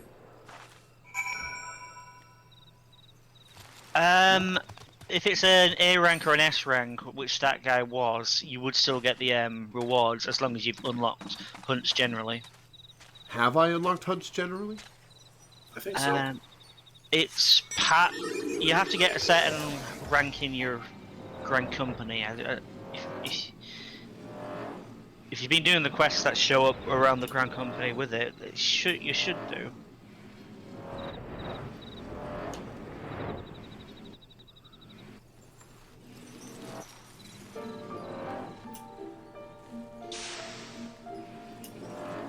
Oh, that's really cool!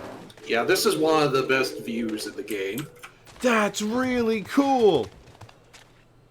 Oh, how do I hide my HUD?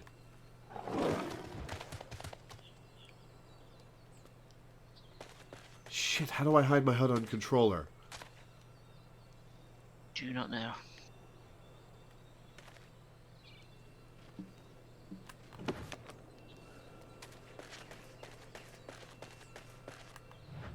I'll grab a screenshot for you if you like. Yes, please. How do I unsummon Pixel? How is Or this can you one? hide Pixel in G-pose? I can hide him in G-pose, but we've just kind of I've got this where we're just kind of looking like a group together. Almost kind of looks like I like it. It makes me think of at the start of Final Fantasy One. After you cross the bridge, you get the group overlooking a vista on a hill. Yeah, it does have a very like you could just like letterbox that, and you would have like a great RPG cover art. Yeah. Man, that looks so cool.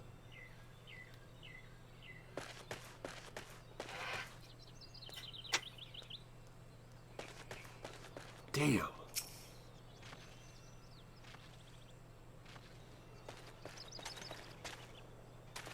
I believe this is how Nim tried to survive the flood. That and a great shield of wind. That's not the fairy I picked. That's my fairy you're looking at. Oh. Oh, you're on the cutscene. Yeah, Eos is like the canon fairy, quote unquote, the one who always shows up in the cutscenes.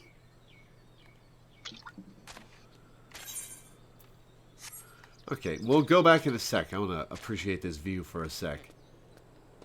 That's so cool. Yeah, well, here's another potential screenshot for the.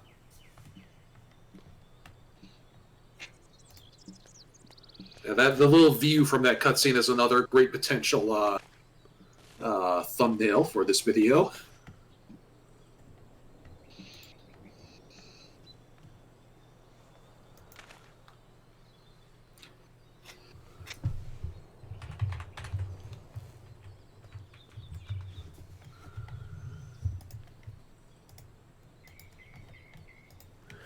Oh, that's super cool. All right, back to Limsa.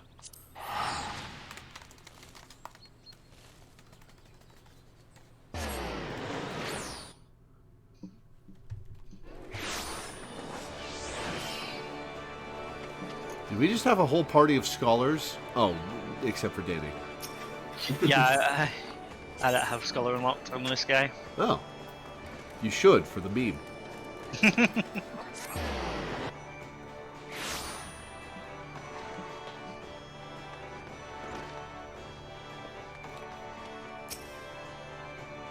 Welcome back, Lore. I gather the experiment met with success? Then this strongly suggests that each fairy is a distinct individual with her own thoughts, feelings, and memories. Well, I must redouble my efforts to translate the remaining text. At this rate, your discoveries threaten to overshadow mine. Not to bemoan your accomplishments, but I have yet to decipher any equally amazing stratagems. Soon enough, though, soon enough. Alright, what'd I get? Sucker! Give him the big sock.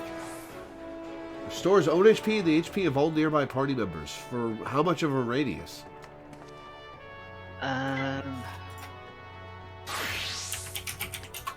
Also, a 115% barrier effect. Cool. Yeah, it's for 15 yams.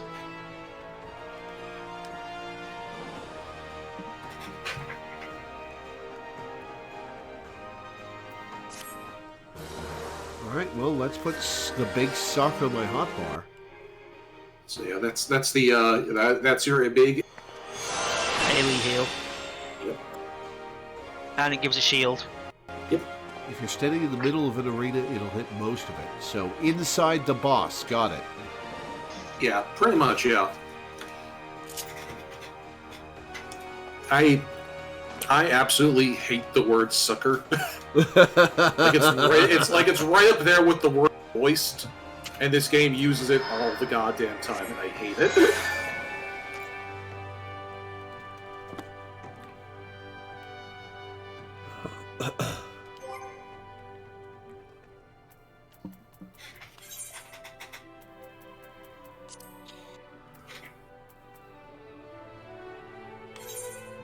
Sucker.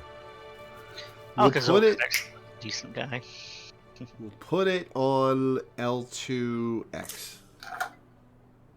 Then we'll put it on L2 triangle. You'll probably want to put it in your Whispering Dawn, because that's your other AoE heal. So you want to keep those together.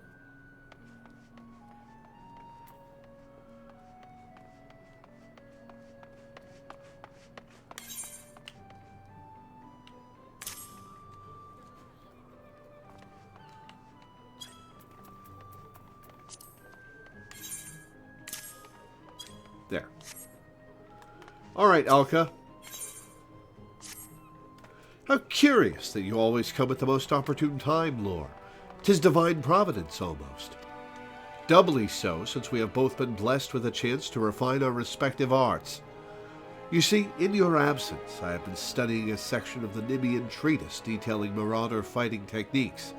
The fundamentals do not differ much from modern methods, but there are slight variations in footwork and grip, as well as the distinctions between various ranges and the attacks best employed when... forgive me, I lost sight of the more pertinent point. Nimian scholars and marauders fought side by side, yes? Well, yeah, tanks gotta have their healers. Well, now you and I have an opportunity to do the same. A Tonberry, uh-oh, oh no, oh no. A Tonberry has been spotted in Bronze Lake, and the Marauders Guild has been asked to dispatch it. Since Tonberries dwell within the Wanderer's Palace, an ancient Nimian temple recently discovered in the wake of the calamity, there is a strong possibility that the creatures have resided there since before the fall of Nim. Do you follow my reasoning, Lord? These malevolent creatures may have overrun the temple and claimed it for their own at the height of Nimian civilization. They may have posed a major threat to the ancient people, even. If so, then surely facing one in battle would rekindle the memories of your fairy. Even if I am mistaken, the Tonberry poses a threat to the locals. Moreover, I would very much like to put my newly learned Nimian techniques to the test. So, we will rendezvous outside the Wanderer's Palace, yes? Is this a healer class quest where I'm actually going to be doing healing and not offense?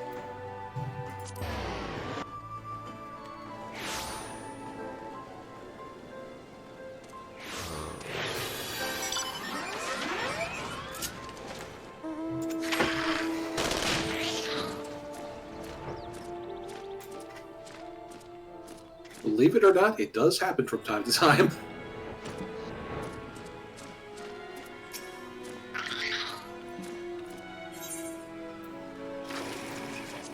I need to leave the party. Hang on.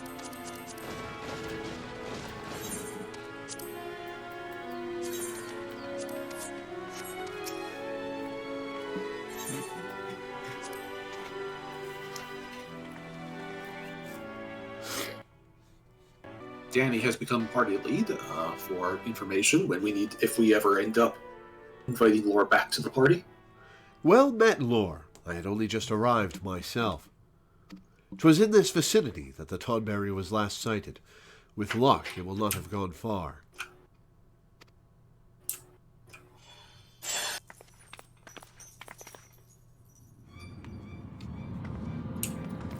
Is that a Tonberry with a scholar hat?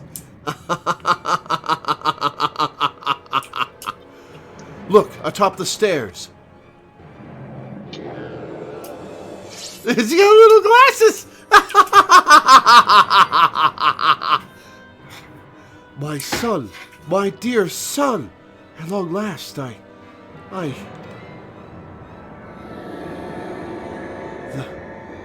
rancor. It rises. It rises. Oh, is this the original owner of my jobstone transmuted into a Tonberry? That would be interesting. It comes.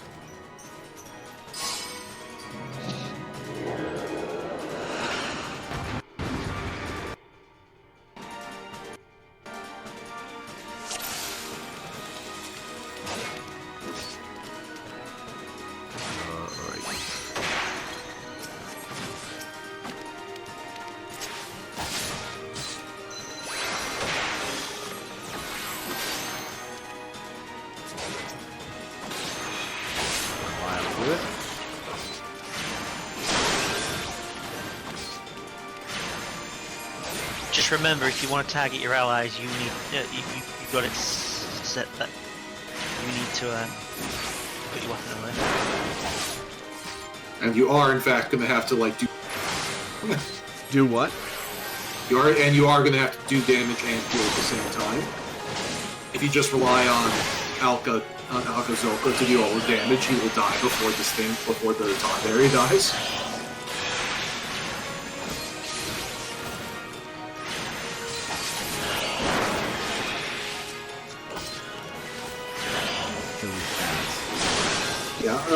These... Personally, I find, like, these solo duties where you have to heal annoying because NPCs aren't in your party, and so a lot of the, like, infrastructure around healing just doesn't work. Yeah. Like there are a lot of healing spells that are like that only work for party members, and NPCs are not party members in these instances, and it makes things a little more difficult. Yeah, like sucker weren't effective. Yeah, I noticed. Oh, more ads, god damn it. Focus fire on the ads.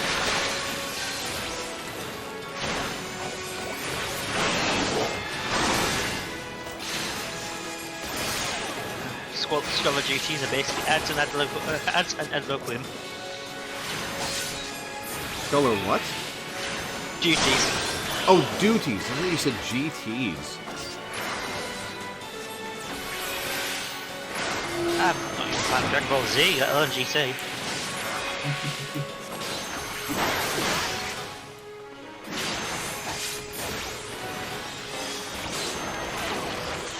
GT has been getting some love lately, which is kind of funny. It probably should. It's mostly just people like Super Saiyan 4. Yeah. Yeah, that was a cool design. Yeah, but like not just Super Saiyan 4, but like a few different GT characters made it into fighters. True. The Fighter Z version of Kid Goku, you got Baby, Super Saiyan 4, obviously. I mean, you had to have that one. There's a lot of potential with GT characters for a fighting game. It's just the whole thing is overall not great. I'm astounded they didn't put Omega Shenron in fighters. Hi, Oh, Teddy. yeah. Howdy. Hey, Teddy. Oh, hey, Teddy. How's it going? Doing alright. Figured I'd pop in, say hi. Yeah, hi. Always happy to have you. Definitely.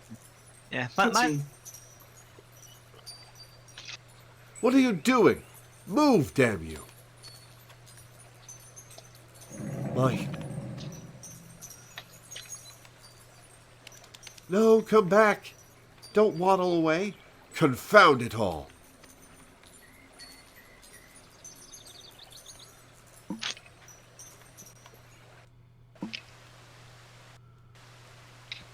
The encounter with the Tonberry has rekindled the fairy's memories. I just said memories, didn't I? Doesn't sound like memories.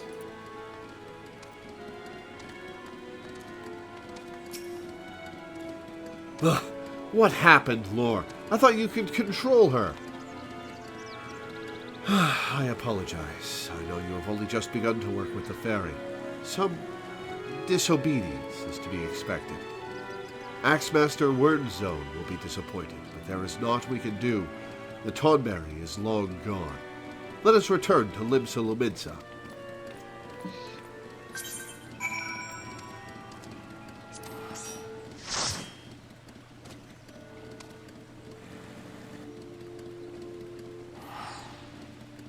Yeah, like the thing about GT is the writing's bad, but not the concepts. Like some of the concepts are actually really cool. Like Super Saiyan 4. And the idea of an enemy that is a parasite that infects you and then takes over, like Baby. I am not surprised we didn't get Super Android 13. That would have Super Android 17. That would have been lame. Yeah, that was a lame one. That was a pretty bad one. But 17 is so much cooler in Super anyway. I haven't gotten to. I've read Super, but I haven't gotten to watch the Tournament of Power. Yeah. It's fairly different from the manga. Yeah, so I hear. 17 didn't really get much screen time in the manga. Yeah. He doesn't get a ton of screen time in the very effectively.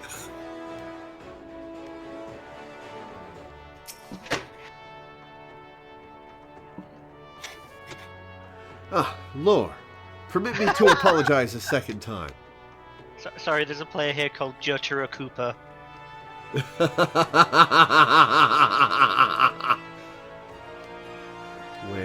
Where? Oh, I can't turn my camera because I'm in a dialogue bit. I'll take a screenshot. Ah, Lore, permit me to apologize a second time. Earlier, I was flustered, not myself. In the aftermath of the Tonberry's escape, I completely overlooked our accomplishments. We confirmed the viability of Nibian tactics and proved that a scholar and a marauder working in tandem is a force to be reckoned with. Would you not say? And correct me if I am mistaken, but your fairy regained some of her memory, yes? With that in mind, I feel comfortable claiming that this was a worthwhile endeavor. However, do try and gain greater mastery over your minion lore. I would hate for a repeat of that incident. So she got her memories back, but I didn't get a new spell.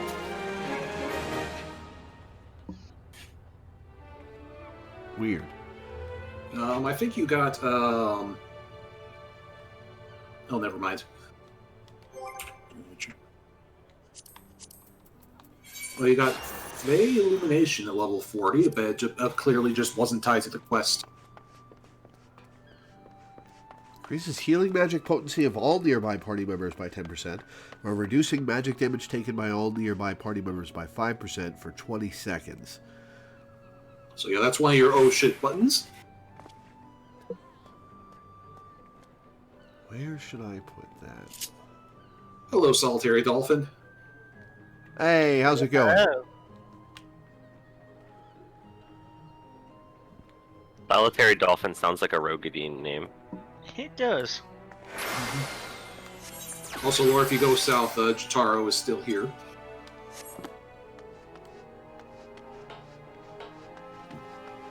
I met somebody in a Discord group I'm in, who I immediately knew was a Final Fantasy XIV Rogadin player because their name's Shattered Shields, which is just Jotaro Kupo. That's delightful. Yes. Actually, right before the big dramatic D&D game, my art friend drew my D&D character in a Jotaro pose, which was cute. And then immediately she got traumatized, so, you know, win some, lose some. oh, you win some, lose some. Children? That's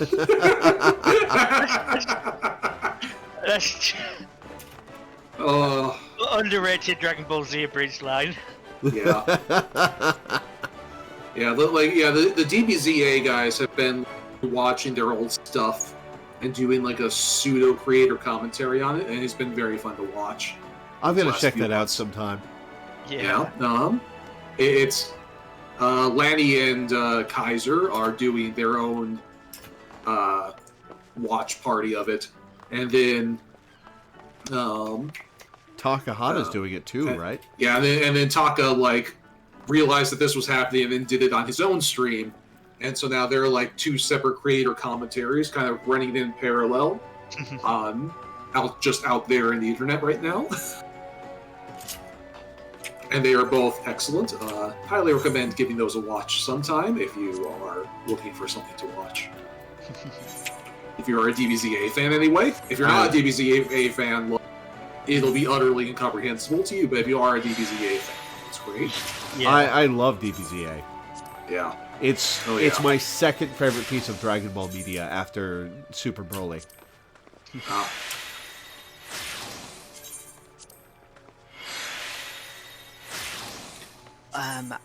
I still, at this point though, I think the best abridged series actually might be Sword Art Online abridged, just because it makes the content good. Yeah. Like, it actually gives characters motivations, personalities, character arcs, developments, stuff that the original just does not have. Yeah. It's very clear that SAO Abridged is people that hated Sword Art Online but saw some appeal in some of the core concepts, being like, okay, now I just have to make this good. Yeah. The Sword Art Online fix. By people who fucking hate Sword Art Online. Yeah. Oh, I need repairs. Oof. Oof. No. Who can I request a repair from? There are repair people all over the place. Yeah.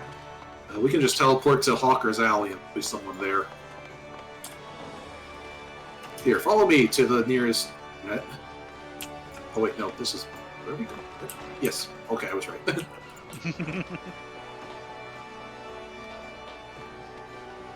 Actually, I so rarely walk anywhere in cities that when we tried to walk to the Culinary Guild, I briefly felt like I was losing my mind. oh, 1 moment, there's a Hroth guy here. Back here. You gotta poke all of the Hrothgar. Every last one of them. And right over here.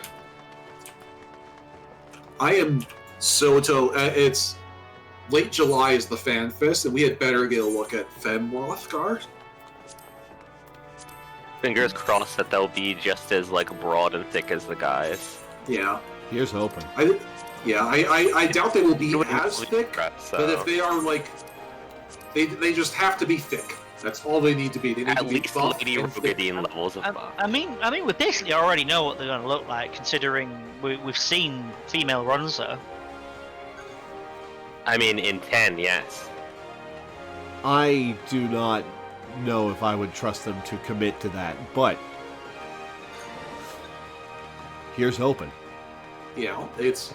I want them to be buffer than Rogadin, because Rogadin, I think, Femros are not buff enough. I think.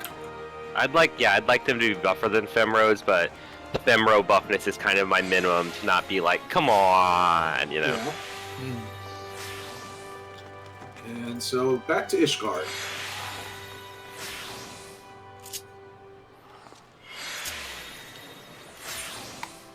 For some Dark Knight fun.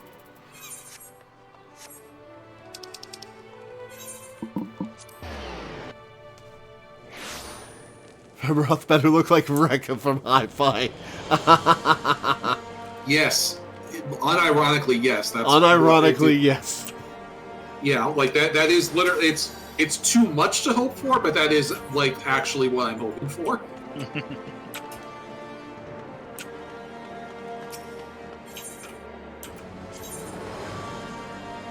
No, as long as they get more players to perk.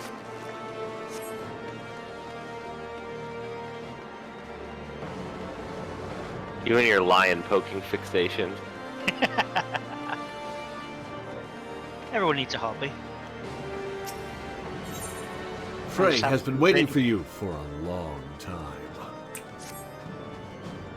I had a feeling you'd come by today, Lord. And sure enough, there you are, eager to pick up where we left off. Let's start with a question then. You must be burning with several after that last affair.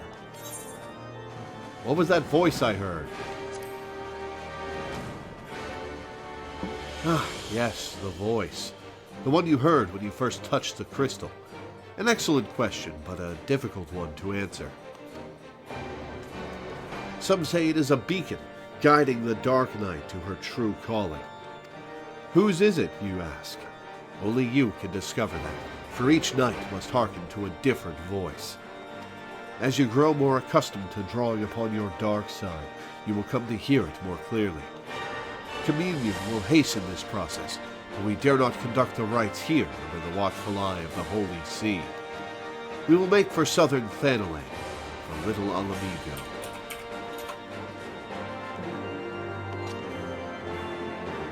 All right then. Back and forth across the world. If you ask about the other two questions, she gets rather irritated that you're ignoring the most important one.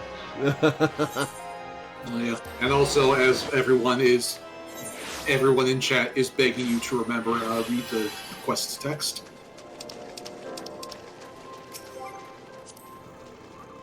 Alright, Dark Knight being one of the few places where they make the quest log text, like, fun and distinct.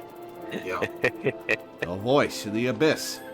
The voice, some say, is a beacon, guiding the Dark Knight to her true calling. As you grow more accustomed to drawing upon your dark side, you will come to hear the voice more clearly. Such are Frey's words to you when you ask her of the voice. Communion will hasten this process, she continues, but it cannot be conducted in Ishgard. Well, it could, and we could kill some more Inquisitors, but, probably more trouble than it's worth. Journey with Frey to Little Alamigo in southern Thanalan.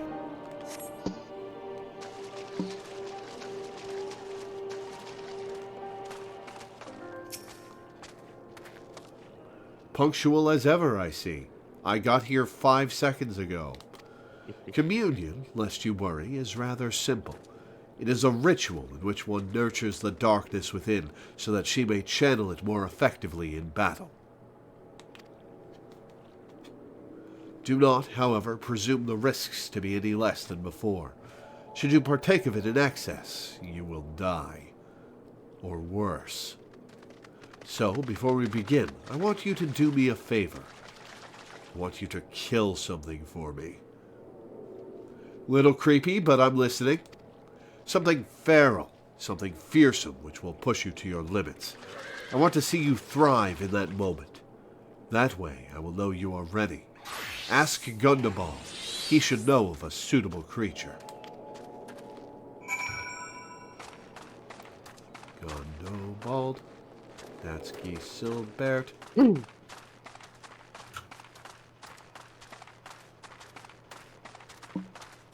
I still have trouble navigating around Little Alamigo, and I don't know why. It's not all that complex.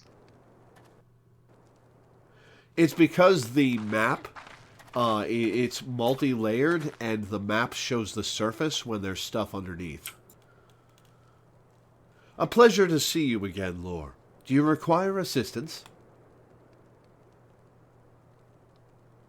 Training? Well, if you seek dangerous beasts for that purpose, then... The Red Labyrinth is home to pastes notorious for their size and vigor. Our trappers take great pains to avoid their nests, and those who do not bear scars for their folly. I pity the man who dies without scars.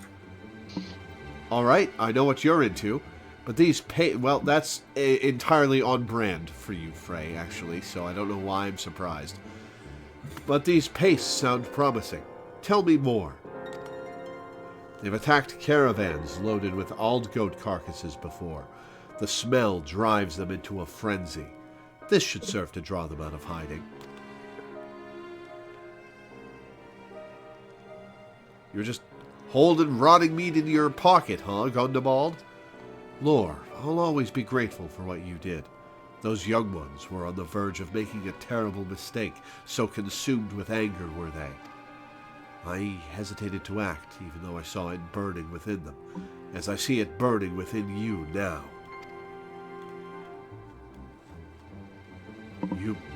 You seek the darkness within? Why would I just tell him that? Do you have any idea how freaky that sounds? Don't just go blabbing about that to random people. I will not claim to understand your meaning, but I wish you well in your training. He understands perfectly. He's just... Who is this guy in bondage rope behind Frey?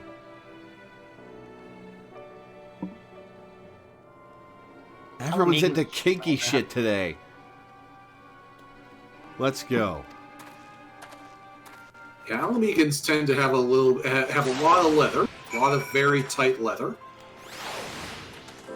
Wait.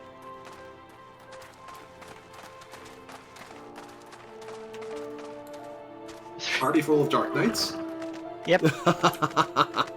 And I may be killing the mood. What? How? Well, look at Danny's weapon. Oh, that.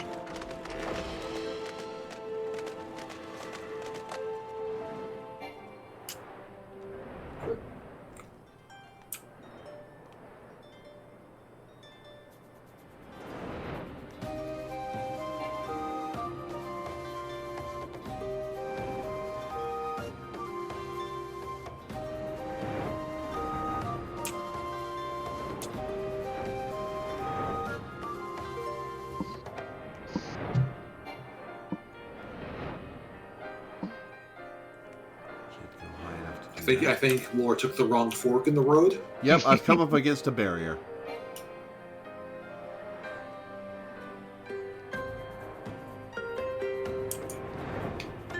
Yeah, there was a fork in the road where you were supposed to go either left or right, and you went left.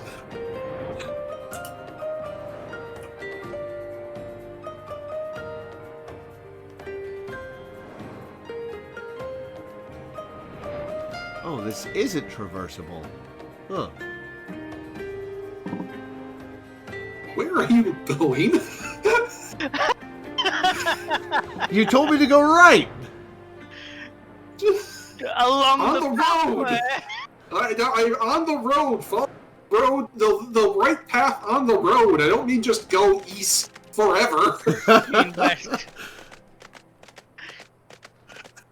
Alright, so it's underneath the mountain. Alright.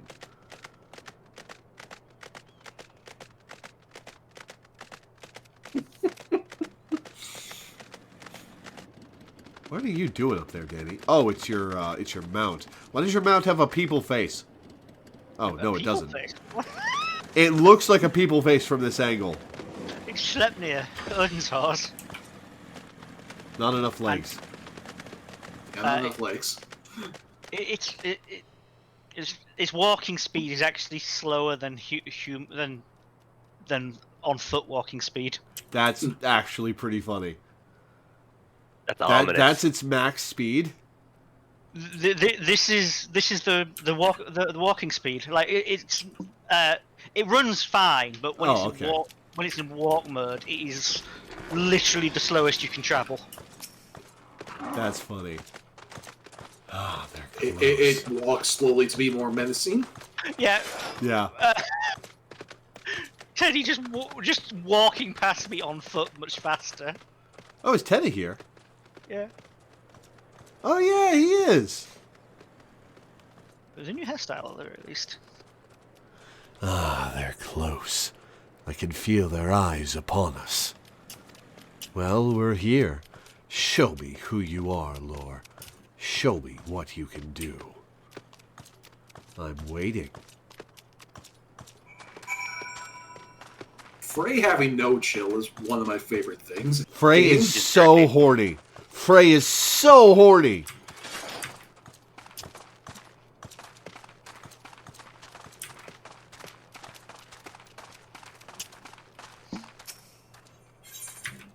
I think your quest objective is... Yeah, you wanna... Yeah.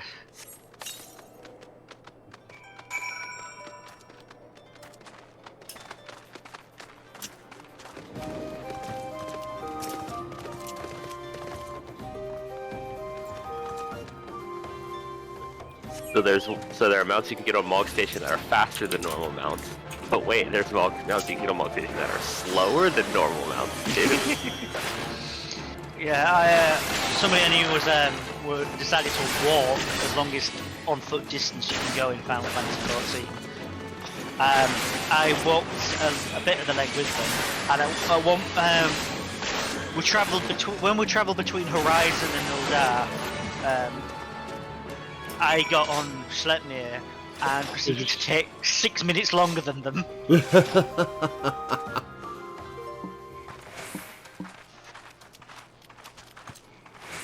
that's me.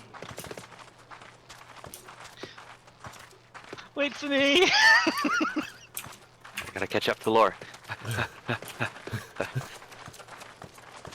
Walking circles around Danny. That's yep.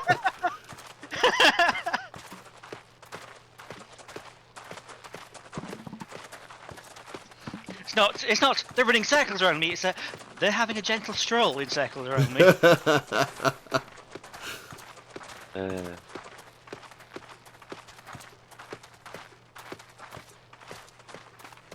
I look very fed up about it.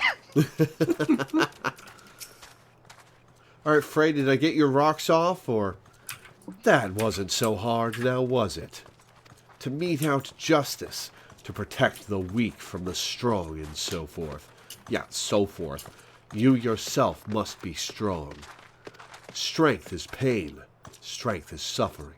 Strength is sacrifice. It doesn't have to be. Like, I'm plenty strong, and it doesn't come with pain and suffering. Like, I think you're just horny about it, Frey.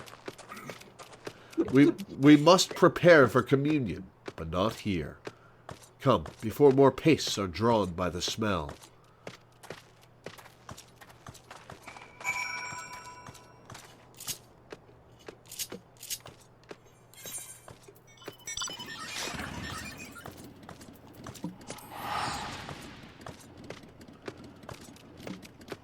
I bet I'll beat you there, Danny. Let's time it. Currently it is 1924. I'm already there. Yep, I'll tell you when I get there.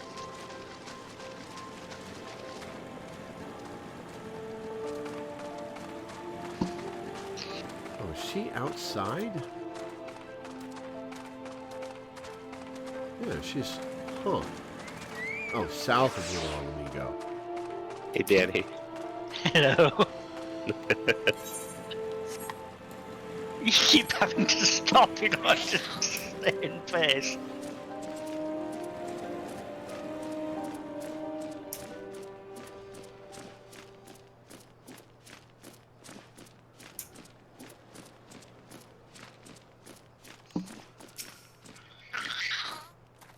You look ready. Good. Now listen well. Close your eyes and hold out your hand towards me. Breathe deep through your nose. Well, about that, I can't. Let that air fill your lungs, then let it pass from your lips. Slower. Slower. Oh, that's perfect. Listen to my voice. Listen to your heartbeat. Listen for the other.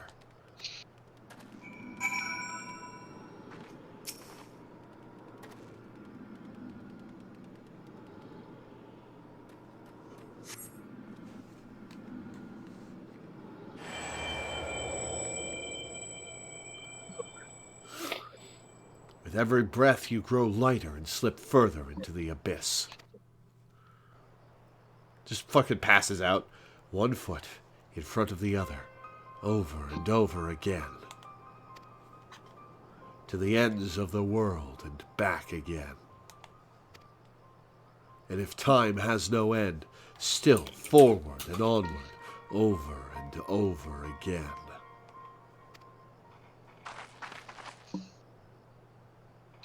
Hey, Frey, does walking get you horny? Because that's what I'm being instructed to do. So, what did you hear? Interesting, but not terribly informative. But do not lose heart. That you were able to hear it once more is progress enough. I believe you will come to understand its words and its will in due time. I should mention that, in some instances, the voice is said to be that of another, one whom the Dark Knight is fated to seek out. If that is the case, you may have a long journey ahead of you. So you would welcome such a journey.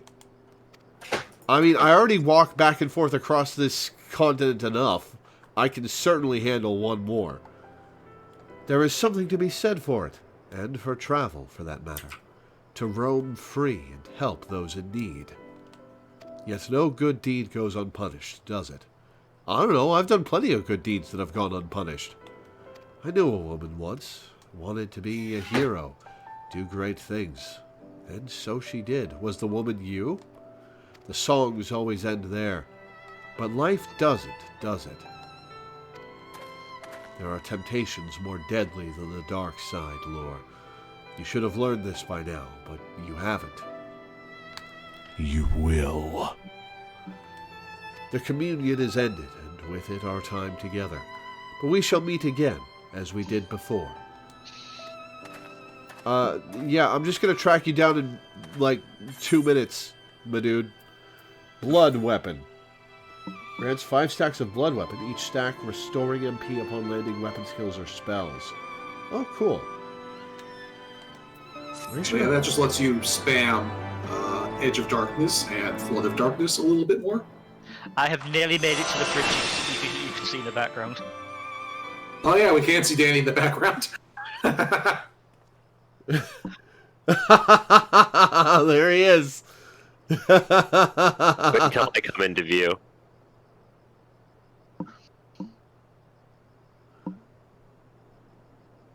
Oh, I am in V. You can see me just taking slowly Yeah. behind Dick. Yup.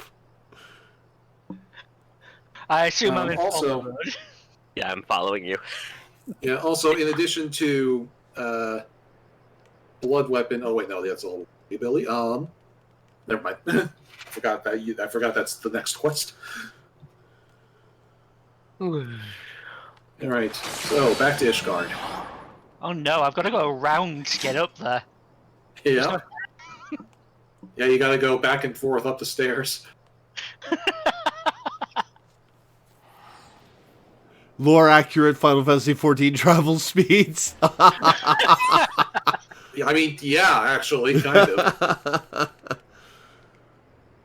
That's the funny thing about all MMOs. Really, is the zones as we see them are really kind of shrunken down. Like realistically, it's like a days long journey across Stanland, and like we run back and forth across it in like 4 minutes. Old That's Eyes is so a sprawling long. metropolis. Yeah. But you wouldn't be able to tell that just by playing through the area. Mm-hmm.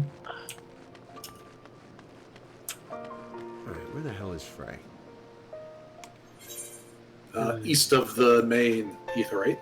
Heroic Reprise? Just walk east of the main Aetheryte. Yeah, heroic prize should be the quest.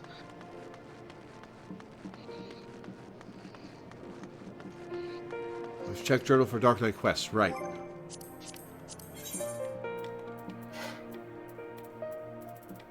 Yeah, I mean, we know already. Oh, right. I don't have the Dark Knight quest yet. Whoops. Yeah. Yeah, you have to pick it up first. Hey, Katsoma, thank you for the raid. How's it going? Hello. Oh, hello. Edge of Darkness deals unaspected damage with a potency of 300.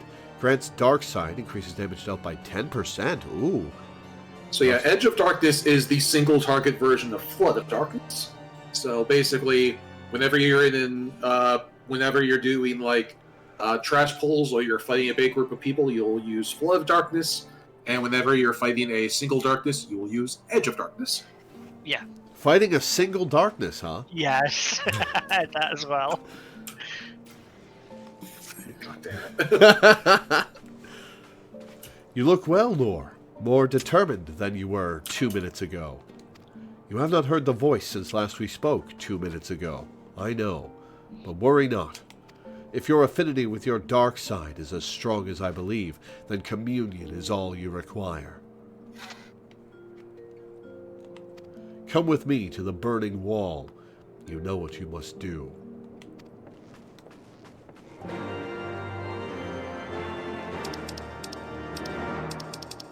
Kingdom Hearts on the mind to be like. To Drybone!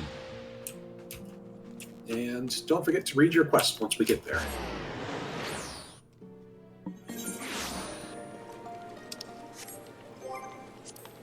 Darkness Heart Keyblade, one of those.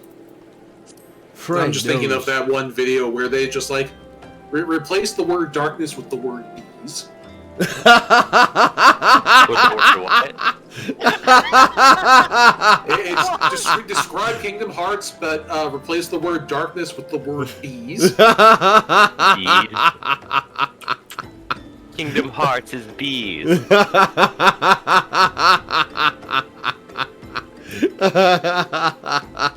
One of my friends, still to this day, their Discord icon is a picture of a bee from that video. Just an angry little bee of darkness. Oh my god, we gotta show Love that video. I Somebody find that and send it to me so I can share it with her. need to see it as well. I can see the ether right now, by the way.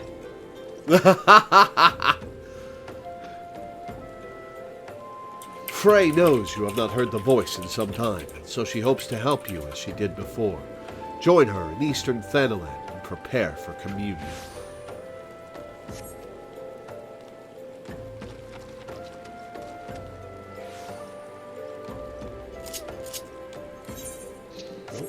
That.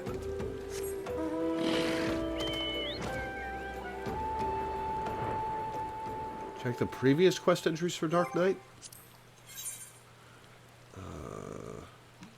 Complete.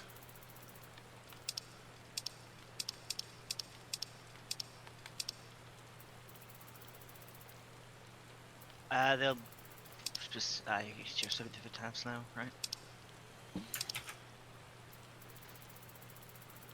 Main scenario quests. Endwalker, main scenario quests. They're under the class quests.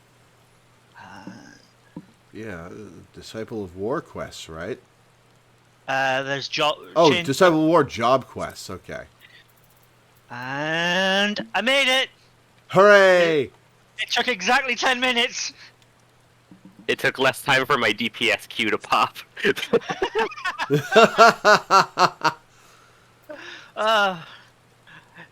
now I need to go to the toilet. Bye.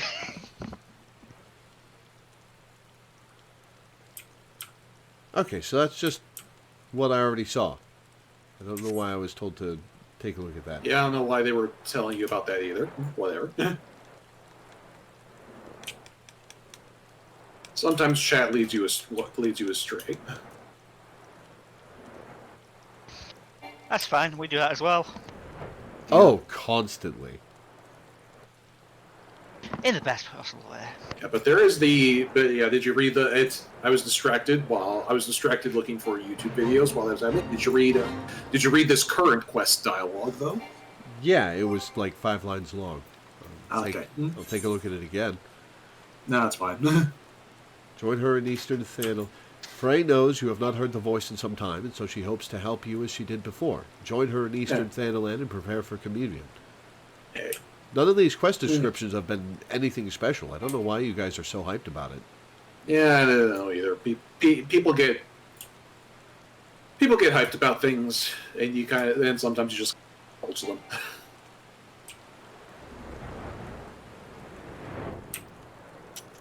If this is the pinnacle of quest writing, I don't want to know what the average one is.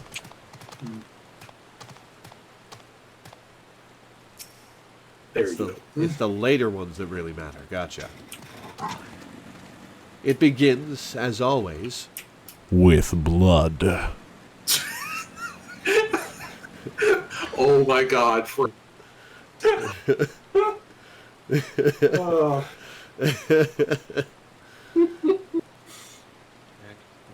A confirmation of your identity. There are axe beaks here which have grown ferocious beyond reckoning. Vile creatures eager to prey on man and beast alike. If you want to know the worst, Paladin. I hear Paladin quests suck, but Heavensward Paladin quests were so bad. It's just that time of the month.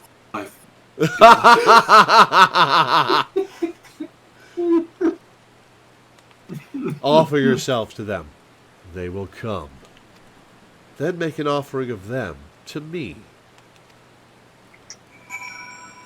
Listen, Frey, we gotta talk about you involving other people in your fetishes. Like, seriously uncool. You don't do that. You just don't do that. You keep it to yourself. You maybe jill off while stabbing things on your own, but you don't make other people do it for you.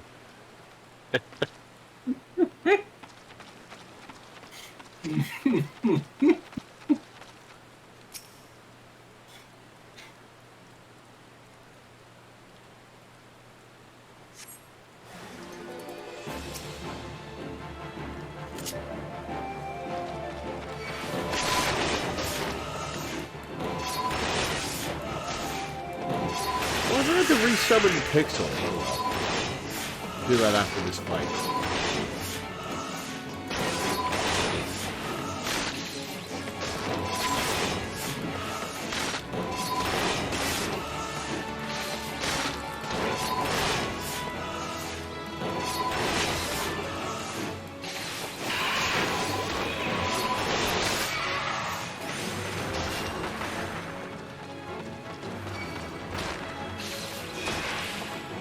Well, can I get a res?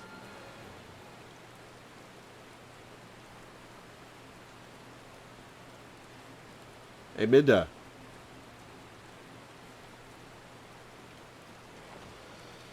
I can't hear anything anybody says. Sorry, was typing spoilers. Oh. We have started spoiler discussion. It's so easy to start spoiler discussion in this game. My keyboard is loud, so I muted because, you know.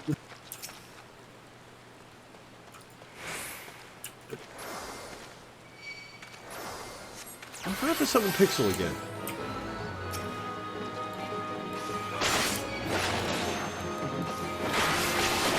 You can't do it in combat. That might be tricky with how your comp bar is set up.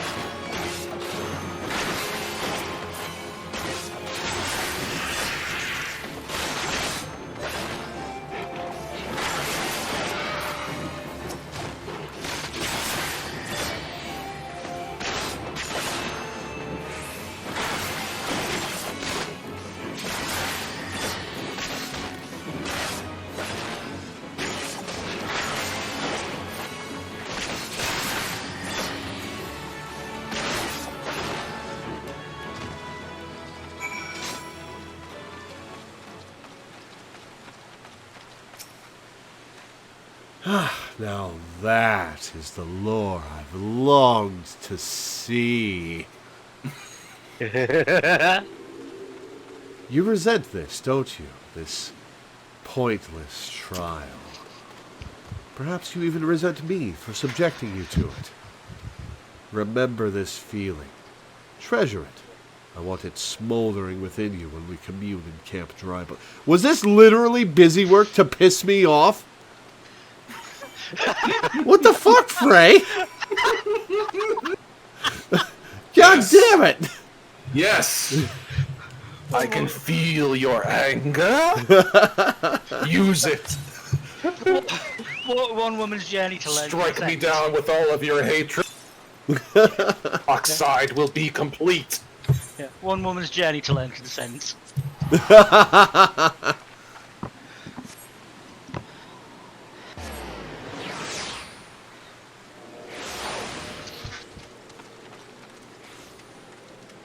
This next task will send you deeper into the abyss. Menial task. TPS reports to send you into the abyss. Close your eyes and hold out your hand towards me. Breathe deep through your nose. I still can't do that, Frey, literally. My nose doesn't work. Let the air fill your lungs, then let it pass from your lips. Slower. Slower. 7 quests from now, you're awakening your darkness by working for tips at a really stressful restaurant. That would do it. That would definitely do it. Would absolutely do it, yeah. Listen to my voice. Listen to your heartbeat. Listen for the other. Thank the 12. It is you, Lore. Thank God. Isambard, remember? It must have been ages since last we spoke. To think that you would end up slaying the Lord of the Inferno. When you first came through looking for our missing common folk, I took you for a... but this isn't the time to reminisce. I sought you out because I need your help. Do tell. No, he needs my help, Frey. Calm down. Not long ago, an Amalja raiding party attacked a caravan on the road and abducted several pilgrims. We reported the incident to both the Brass Blades and the Immortal Flames, but it seems neither is in a position to muster forces at present. You know what lies in store should they not be rescued soon. Please, Lord, there is no one else. Really? Charge into an enemy encampment filled with Amalja warriors and free some fools who should have armed themselves? Yes, Frey. Risk life and limb to do the work of a dozen men, all because you bloody asked? Is that it? Yes, Frey, that's what I do. Ha! That's what we do! But that's what we do, isn't it? Every god's damned time. Fine. We'll bring them back. You are just pissed off that he interrupted your mental masturbation session. I thank you for... They were bound for the encampment on the southeast. Then so are we. Listen, man, I'm really sorry about her. I just met her, like, a week ago. And, where'd he go? Oh, there he is. Listen, Isambard, I know she's weird. I get it. Just gotta bear with her for me, alright? You are just upset because you are angry?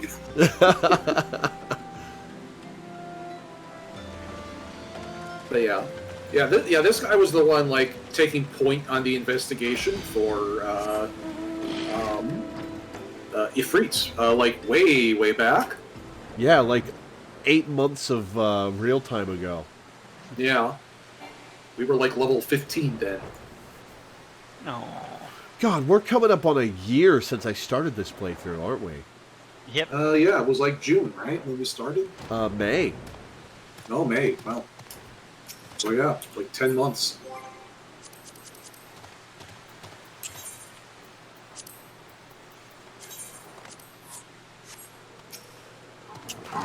The nerve of some people after all you do for them. Hey, listen, Frey, that's the job, alright? Like, this is what I do for a living.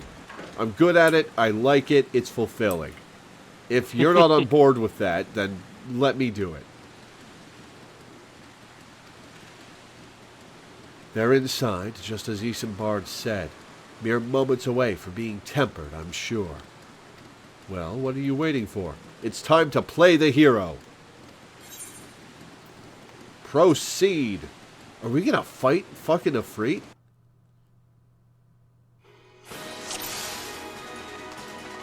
Gore Horde?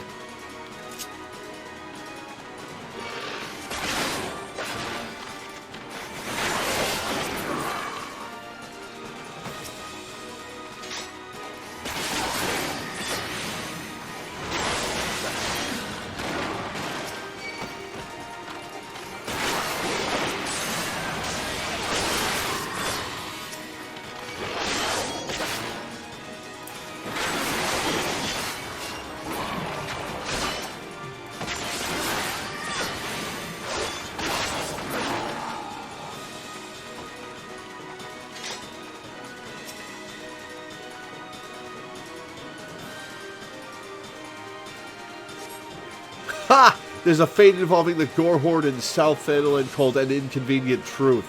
Oh, wow. Because Gore, okay. Wow. Even I get that reference.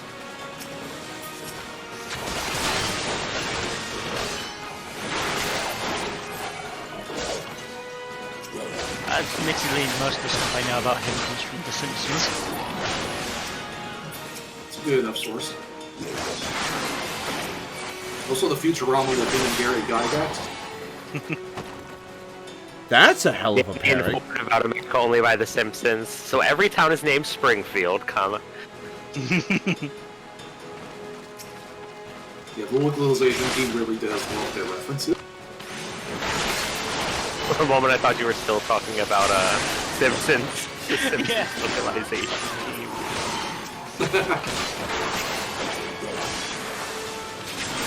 Also, this whole quest line is just remind me of something I find kind of funny is like all of the various job quests of Final Fantasy XIV. You can do the Black Mage quests where you learn to channel your inner darkness, or the Dark Knight quest where you learn to channel your inner darkness, or the Reaper quest where you learn to channel your inner Listen, darkness. guys, I've been through this before. I know the drill. Yeah. Also, why Yeah, is and Frey it's like- using a and like- staff and not a Dark Knight sword?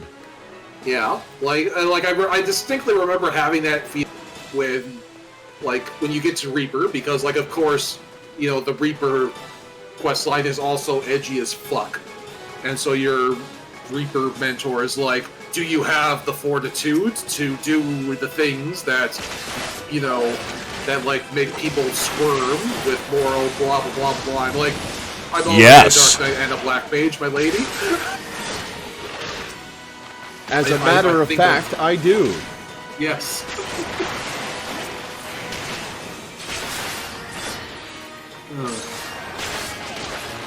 This guy's epithet is Blood Shower. How badass is that? Frey, you wish you were that cool. Also, Frey is wielding a staff because she's playing healer to your tank. That's why. Yeah. Fair enough. Specifically, Conjurer, if I recall. Just didn't know when to leave off, did they? Neither did...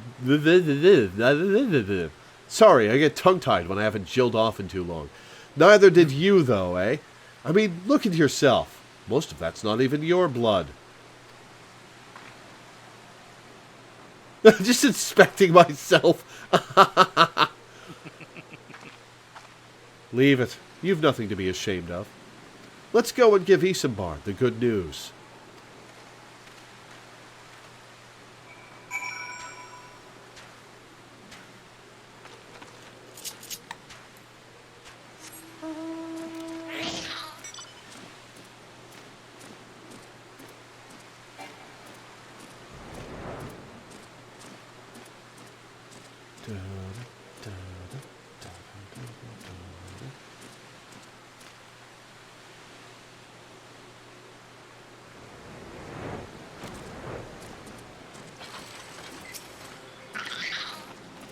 Welcome back, Lore. I heard you really gave those emulsion. What for? Good show. I'm sure you're eager to be on your way, so I won't waste any more of your time, but thank you. Come back whenever you like. Yeah, no, dude, we're fine, Isambard, you and me. It's Frey who's the weirdo here. You can feel her gaze on you, can't you? She's standing right over there. Listen, don't look at her. Don't look at her. It's fine. Focus on me. Deep breaths, man. She can't hurt you. Well, she won't hurt you. There's a difference.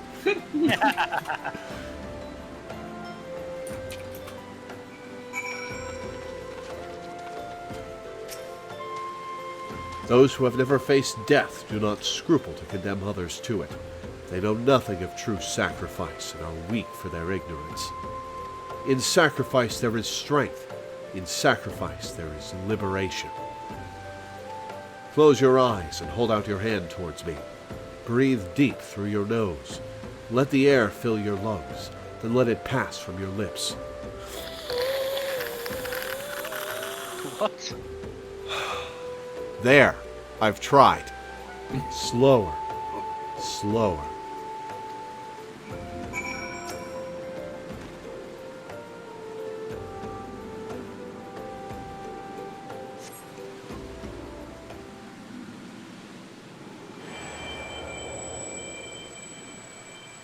Bit of a cardophiliac, huh? Spray. With every breath, you grow lighter and slip further into the abyss. On a throne of bone she waits. Serve, save, slave, slay. They come to entreat her judgment. Serve, save, slave, slay, one by one, in solemn procession.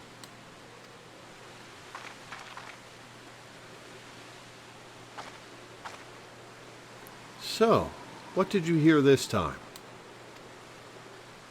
Something even less clear than before. There I was thinking you were on the verge of discerning the truth.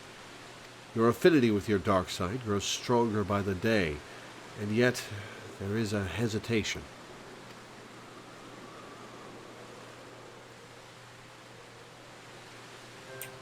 Listen to me, Lore. You have performed great deeds and saved countless people. You are a hero to the realm, but you are no dark knight.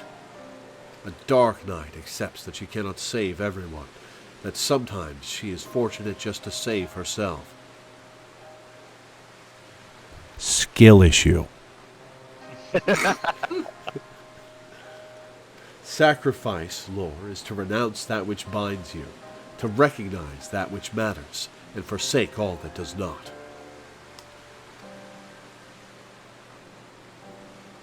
At the very least, you must realize that you cannot continue to carry all these burdens.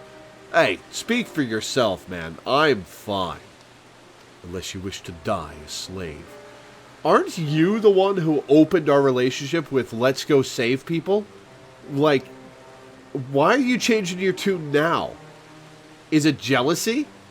Are you jealous of me? Is that it? You're jealous.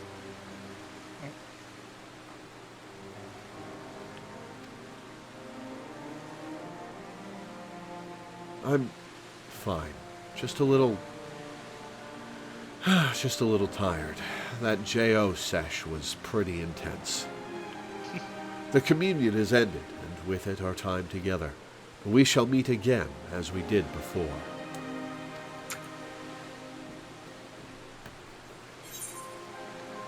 Edge of Darkness. I'll put that on my hotbar.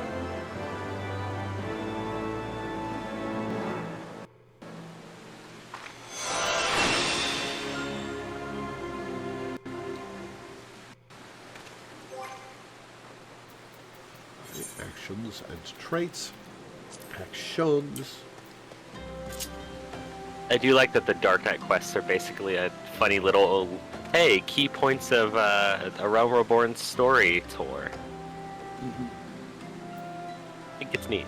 What's Yeah, that is an interesting thing because like it's annoying that like because like Dark Knight was one of the jobs when I like first started playing Final Fantasy. Dark Knight was one of the jobs I wanted to play, but I obviously had to wait until I got all the way through Heavensward before I can unlock all the way to Heavensward before I can unlock it. And so that was annoying. But then like this quest line like really does like tie into the whole journey you take up to that point. And so like there's really no way for them to open this up and just let you do it from day one. Because it is all a retrospective of everything you've done up to this point. And it reflects the fact also that, like, you have people, like, people are talking in chat about how, like, yeah, in Ul'dah, like, we did a great job saving everyone. Yeah, not so much. It's interesting, yeah. It was a bit of a snafu in Ul'dah. Yeah. Just a little bit of one. A little bit of one. Just a smidge. Just a smidge. But in my defense, it was them sacrificing themselves needlessly rather than... Yeah. Well, I guess it makes sense that Frey gave you the whole ramble about that after you helped them then. Mm-hmm. About how you shouldn't sacrifice yourself needlessly after you reflect on the people that sacrifice themselves needlessly. Yeah, I never really noticed that. Yeah. So we will definitely try and find some time this to get up to level 50, and that like finishes like this stage of the Dark Knight quest. Really? It doesn't go up to 60 for Heavensward plot? It does go up to 60, does. but a new storyline starts. Yeah, there's a bit of a delineation. Gotcha. Okay. Kind of like how Black Mage 1 to 50 or 30 to 50, and then has like 50 to 60. Exactly. Gotcha. Just like it is in line with all the other job quests, where there is like one storyline from 30 to 50, 50 to 60, 60 to 70. There are not job quests from 70 onward because they switched to role quests. Because by that point they had added like 10 new classes, 10 new jobs to the game by that point. And so writing that many job quests was just untenable. Well, that's a shame. So they switched to role quests, which are still good. But it just means that like the tanks all share one job quest, and the healers all share one job quest, and so on and so forth. But, what about the classes that concern themselves more as like companions to the MSQ, which I think is interesting. What about the classes that start at 70? Do they just not get job quests? They just get folded into that, yeah. But the jobs that start at 70, they do have like a job quest from 70 to 80. Yeah. But just that one. Okay. And and presumably that's what's going to happen in the next expansion when they introduce some more jobs. What they will probably do is they will have a 80 to 90, and then roll quests from 90 to 100. Right, because Endwalker ends at 90 right now, right? Yeah. Yes. I will say, as someone that did all of the job quests, I kind of breathed out a sigh of relief when they got folded into the roll quest. I was like, oh, thank God. That would have taken forever to get all those done. Okay. All right. Well. Anyway, so after 3 hours. Say again. So after 3 hours, we are finally done side questing. Yeah. I think we'll do a little bit of MSQ and then call it. Sounds good. This game be like that sometimes. Yeah. But before we continue, I'm going to take a quick break. Be back in a couple minutes, guys. Alrighty.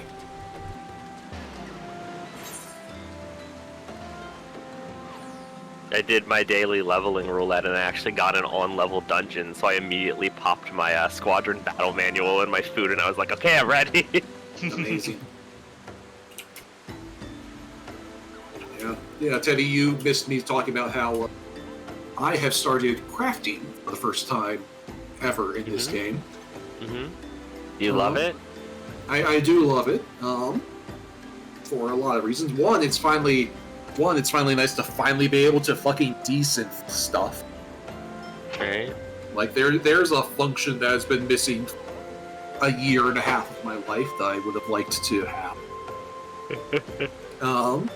The other fun thing is, like, because I am doing the Omnicrafter thing where I'm in tandem with each other, because that's the most, it's like not the most efficient way, because you run out of bag space immediately every 10 minutes. But it is, but like it has its pros and cons. There's no good way to level crafting. They all have different pros and cons to them, I have decided. But anyway, because I am leveling everything together, I am going through all 8 storylines together. And it really, like... And one of the things that drives home is that, like, I find it really funny how different job mentors react to you differently. Because, like, you get a whole spectrum, and this is true with the combat class. Well, it's just very noticeable when you're doing a bunch of them at the same time as each other. It's very funny how different mentors react to you differently. Like sometimes you get a mentor who, like, sees you, like, like, you're a piece of shit. There's no way you could do this job, you asshole. What the fuck are you thinking, coming to me, asking me to train you? Worthless, you're totally worthless at this job. And slowly you gain their respect, and by the time you get up to, like, level 50, they have, like, conceded that you were, like, meant for this and are good at your job and stuff. And then on the complete opposite side, you have the people who are like, oh my god, you're like a project, you're a prodigy at this. You're like the next great thing to happen to, goldsmithing or weaving or whatever. Well, I mean, with the goldsmith skills, you got both. Yeah, with goldsmith, you got both. Love that. And then, of course, there's the alchemy story, which is the alchemy storyline. It's really good. Yeah. I've recently finished those myself, actually. Oh, nice. A lot of 1.0 recently finished them. You had everything leveled fully. I may have completely and utterly neglected my storylines for most Minecrafters. No, whoops. I see. And then, so yeah, it's been fun. Also, leveling with the firmament unlocked makes things much easier. Oh, absolutely. I also really like the firmament. Something's really satisfying about it. Yeah. Oh yeah, I love the firmament. I have the firmament soundtrack in my home. Actually, that's what the default music in my house is. The firmament. It didn't used to be what it didn't used to be that really cheery, successful sounding track. That only came it evolved over the course of the event. Well, it changed really close to the end, basically. Right. But yeah, I have the final version played in my house at all times, and it cheers me up every time I go into my house. I love it.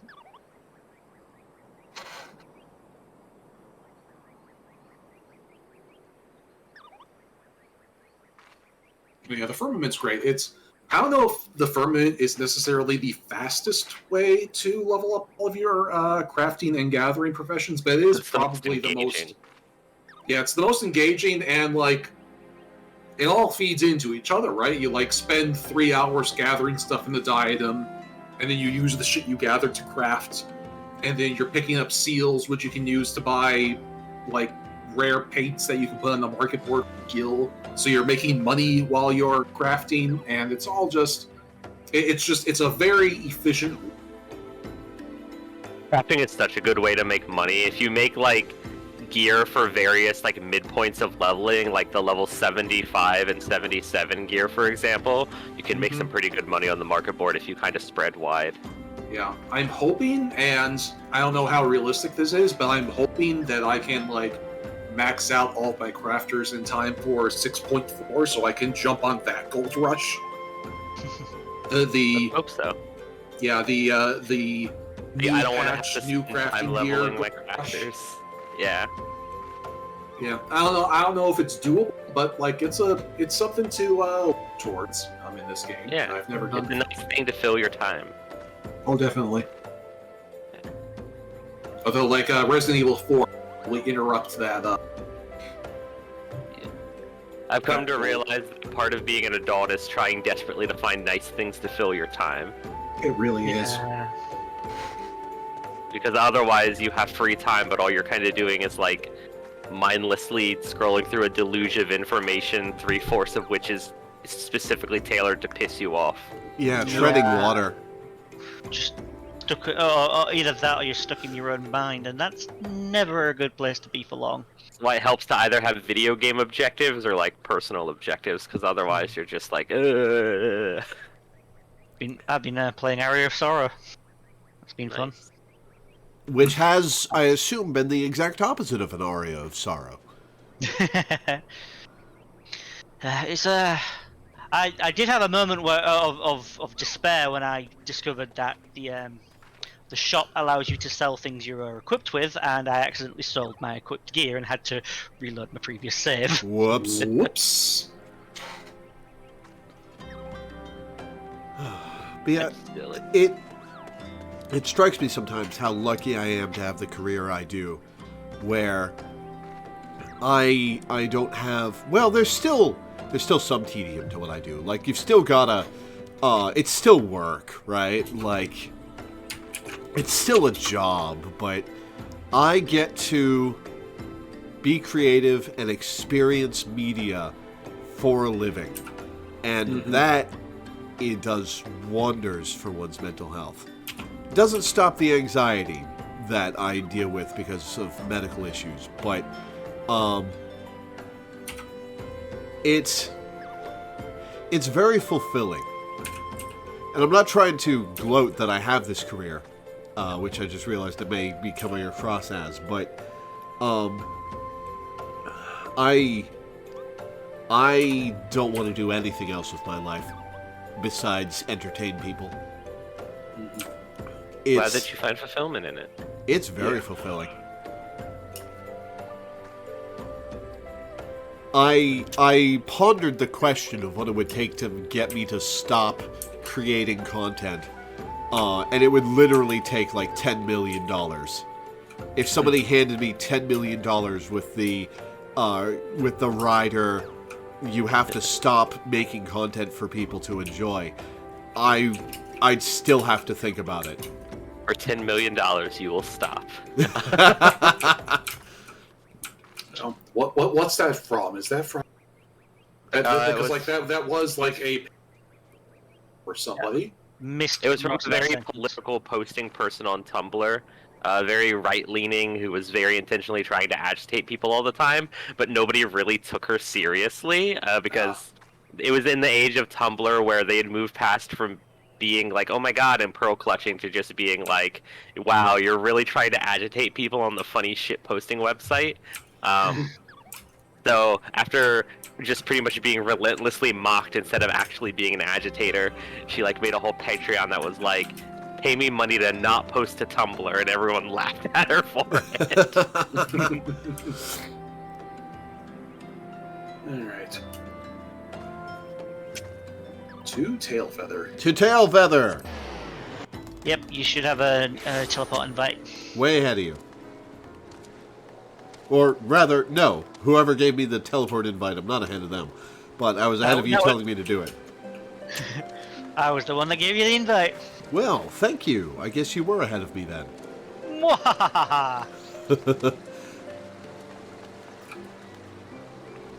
Gaia Kazan, hello.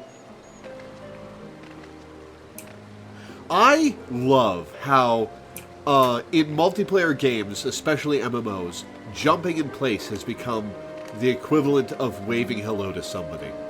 Yep. It's just such an interesting emergent behavior. That in absence of convenient ways to talk to people, you use what is essentially body language. Like, I'm on controller, right? I'm not going to sit here and go through the whole text keyboard thing. List. Yeah. Or the emote list, yeah.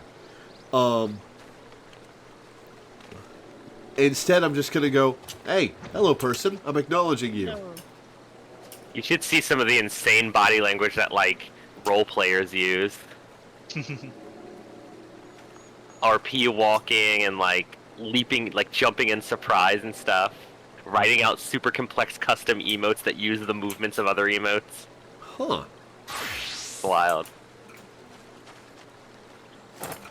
I rolled with role players for a little while in this, so I have a bit of exposure.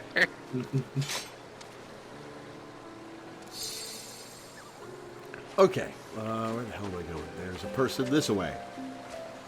Skywatcher. Are you a Chocobo stable? They're the ones that tell you about the weather. Oh.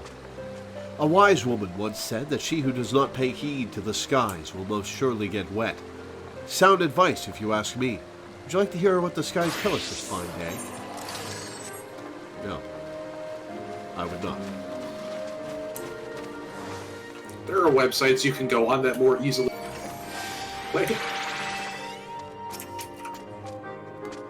Man, fishing in this game, when you actually try to catch all the fish, must be insane. Mm-hmm. Having to pay attention to the weather and all that. I've heard that's an exercise in tedium, yeah. It is. I wonder how often people notice that there's a party of people, like all from the same guild, wandering around doing quests together, flocking around this one person. Oh yeah, it's Oh. definitely I've seen it noticeable. I've seen it happen a few times. I've been part of it a few times too. Say I again. mean, I've seen a lot of interesting sights in this game.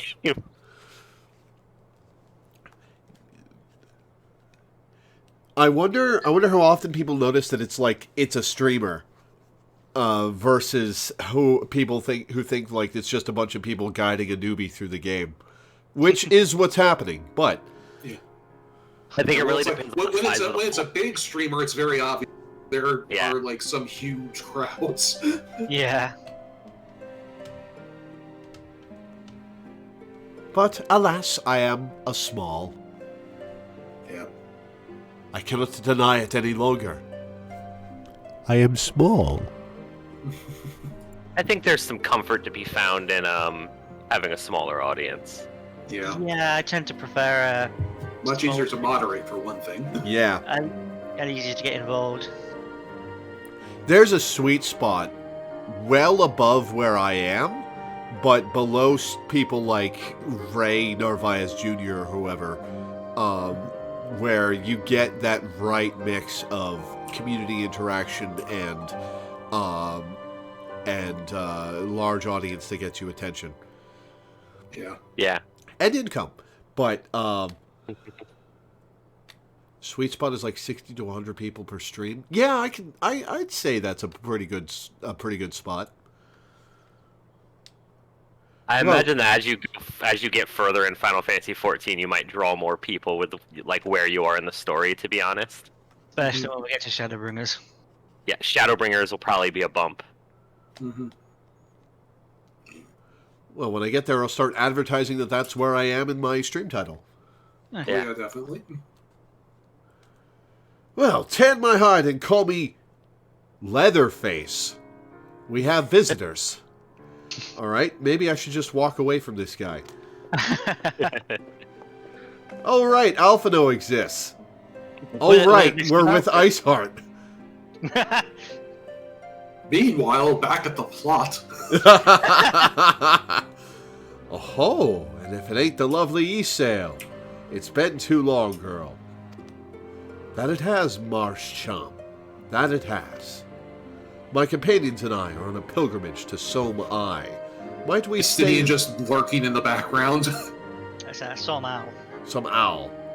Might we stay in Tailfeather a while and prepare for the next leg of our journey? Buddy had like 3 people watching when he started, me and his wife being 2 of them, and when he finished Endwalker, he had 170 people in the stream. Damn. Jesus. Damn. I hope that happens to me. Yeah. The later parts of this game are wildly like everyone wants to see people play that. Yeah. Well, like I don't know if you remember this, Lore, but like I streamed myself watching the end of Homestuck, like the final couple like videos for Homestuck. And I got like 100. I got like 230 people in that stream, I think. God damn. Yeah, I was that I was was there. wild. Yeah, you were there. That's nuts. God damn. That was nuts. Yeah, I will say if you if you get to patch 5.3 and you do it without me, I will not be happy. It's my Don't favorite. worry, Very you're little chance of that, I think. you're always invited, Danny. In fact, I think I'm going to make it a policy that the 2 of you should always be present for major plot, major MSQ stuff, and I'll do other stuff on days when one or both of you can't be here. Yeah. And like we're pretty good about knowing. It's like you're gonna want. It's like we're busy that day. You want to do some other stuff. Yeah. And hey, Dungeons with Fans was successful. Oh yeah, that was great. We'll find things to do in Final Fantasy XIV. There's just so little content. Oh my god, Yeah. right? We're starving. Just I'll just have to level a crafter for 4 hours. Yeah. Even that will do have some interesting storyline stuff. I still think it's really funny Make when a people relic. Make a relic like- weapon. That'll occupy you for weeks. I still find it really funny when people complain, oh, current content is so slow, we're starved for content, and I'm like, you've literally consumed every single thing in this game already? Jesus! Yeah. I mean, I kind of have, but The speed run. I do think you should make a relic. Should make a what? Just like that is like part of the experience. That's something to cut your teeth on. I should Oh, make one a of the what? relic You cut out. weapons. a relic. Oh, a relic weapon. But not the Realm Reborn one, dear God. But the Black Mage relic weapon looks so cool. I made the Black Rage made a real relic weapon. Never again. The speed run of just a Realm Reborn, skipping all the side content, skipping all the dialogue and stuff, and knowing exactly where you're going and what you're doing constantly, is 14 fucking hours long. The speed run of 2.0. Yeah, and anyone who says the game is starved for content, I have nearly 10,000 hours on my main character, and there's still stuff I've not done. So they are lying. Yeah, this is why I've been crafting lately. And it's like a whole. It feels like a whole half of the game that I've just never done before. Yeah, But anyway, I've been solving murders. Of course. Stay as long as you like. In fact, I wouldn't suggest leaving the forest at all. The dragons have been absolutely bleeding murderous of late. Forgive me, sir, but I am not sure I understand. Do the dragons not bother you here in the forest?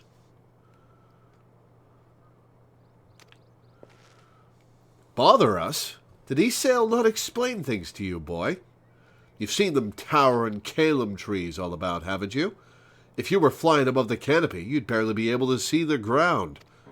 And as you'd expect, the local wildlife's canny enough to stay hidden beneath the leaves, which is why the dragons do their hunting elsewhere, and we can do ours in peace. I see. Thank you for the explanation. You're welcome. Now, I know it won't stop Isael here, but dragons ain't the only things you'll need to keep an eye out for, especially if you're set on heading west. Oh no! I love his theme just working in the background this whole time. he's very conspicuous. I mean, even having Azel and Estinian in the same room is conspicuous. One of them alone could maybe blend in, but the two of them together, yeah. Oh hey, I hit 59. Nice. Worse than dragons. Some bad news. What is some bad news? That's an ether. That's a ether current quest. Oh, so I should grab that. Yeah, definitely. I see you've been making the rounds, getting to know the hunters in these parts. Well, how'd you like to help a real hunter? I'm overseeing 3 camps set up to the east, but the lazy sods ain't sent me a report in over a fortnight. I'm too bleeding busy to be playing messenger. You look right fierce enough to get the information out of them. It's a simple job that'll earn you some coin. Can't rightly say no to that. If that tickles your fancy, then you'll need to talk to the leaders of each camp. Leonulf, Guanore, and Aimbert. Aimbert. He's an aimbot. It's an aimbot. They've got aimbots in this game. Hear what they have to say and get back to me when you're done. Only 10 Black Mage levels to go before you quit Final Fantasy XIV altogether. If you ever want to make good money, make HQ leave meat items for level 60, 70, or 80 leave meats. They sell like hotcakes and are great for whales who want to pay to skip the crafter grind. Literally have made nearly 10 million gil while leveling my crafter by doing that. Damn! Yep, that's the way to do it. That is absolutely the way to do it. I dare say you're wondering what could possibly be worse than dragons, eh? Well, I'll tell you. The bloody naff. They're what you might get if you crossed an antling with a megalocrab and taught the thing how to walk on 2 legs. They never used to stray far from their hives out of fear of the dragons, but they've gotten a lot more aggressive of late, sending out war parties for moms in all directions.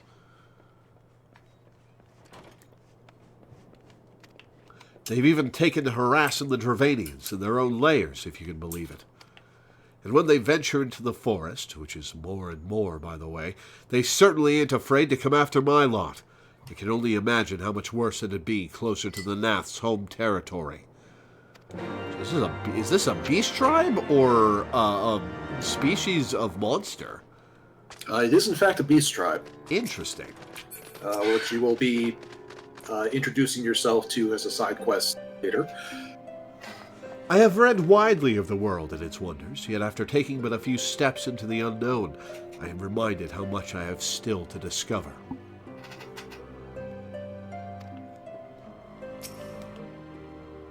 These hunters scrabble in the shadow of dragons for naught but the love of coin. Greed inspires courage and madness in equal measure, it seems.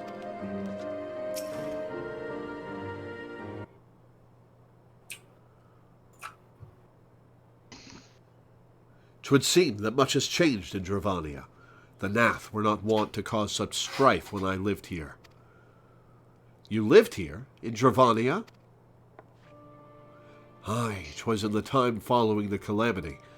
My family was dead, my home was gone, and I had fled from the bitter cold into these lands.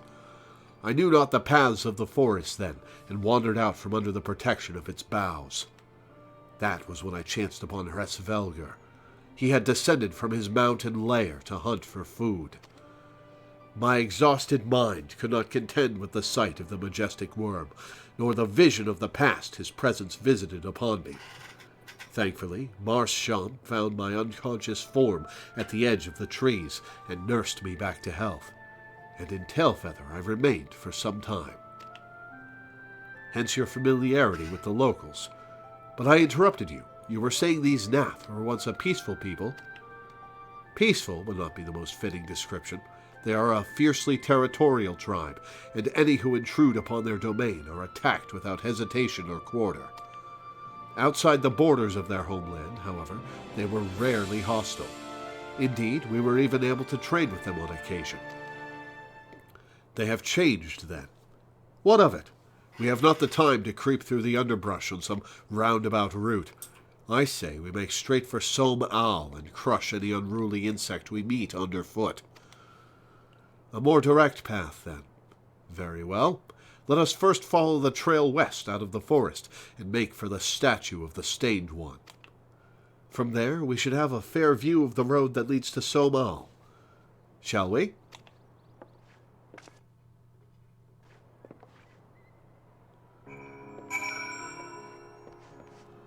That's refreshingly direct for this game. Indeed. Time is it? 4:25? Let's grab the Ether Current quest and then call it, because I have the opportunity to go get my medicine from the pharmacy before RE4 if Sean is awake. Question, do you see a blue quest next to me? I don't think you do. I don't see one on the map, no. Okay, so yeah, this guy standing next to me has the sightseeing log quest, but apparently you never quite finished the Realm Reborn sightseeing quest. So You mean the one where you have unlock to, this. the one where you have to slash look at various places? Mm-hmm. Yeah, I didn't like touch you never that. actually unlock that feat. Like you picked up the quest to unlock. Oh.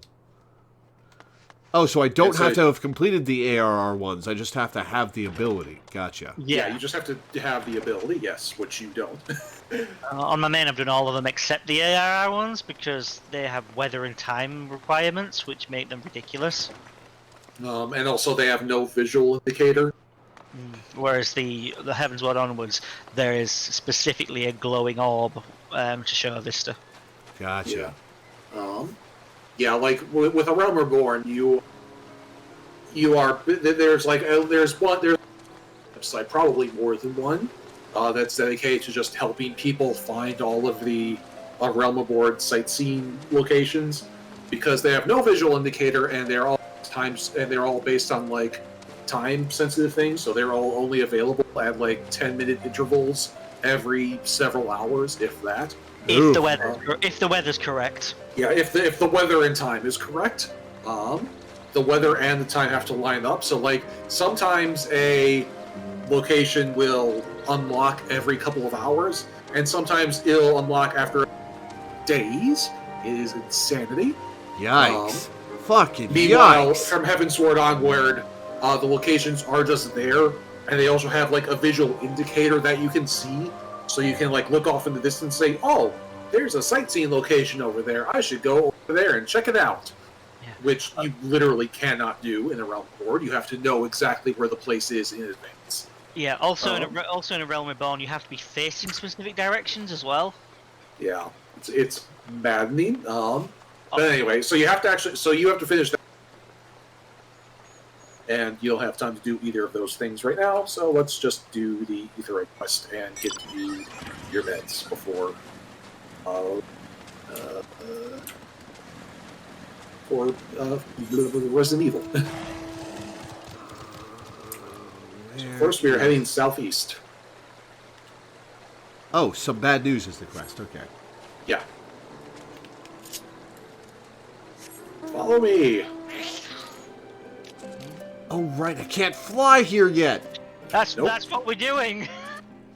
Yeah, we are literally doing the quest to unlock flying. Yep. Follow me. Set me Set me free. Na, na, Trust na, me, na, we na. will escape from the forest.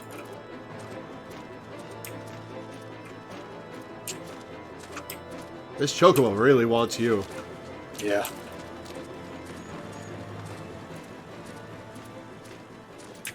I'm a tank. It can bite me all at once.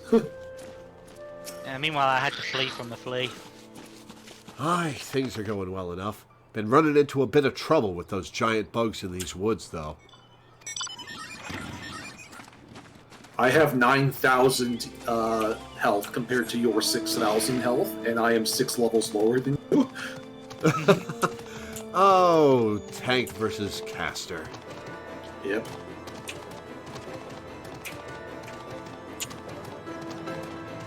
Alright, we gotta go around this cliff. Ow. Significantly more health than me.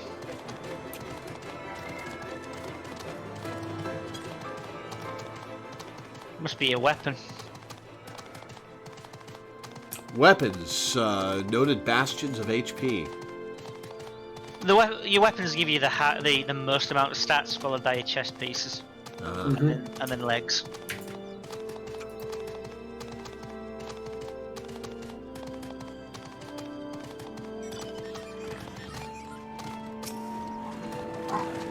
Nothing out of the ordinary here. It's just the one bird that won't shut up. Haven't been able to catch a wink for all its bloody screeching.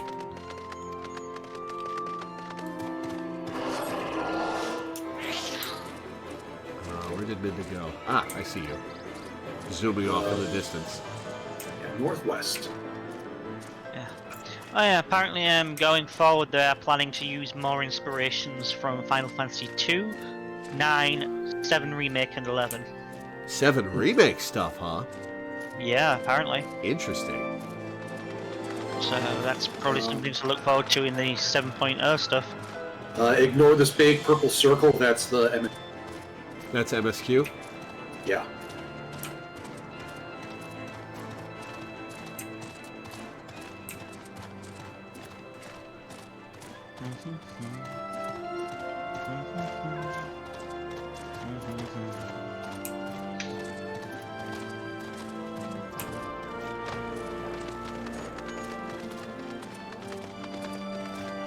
Bandersnatch? No, we need a Jabberwocky.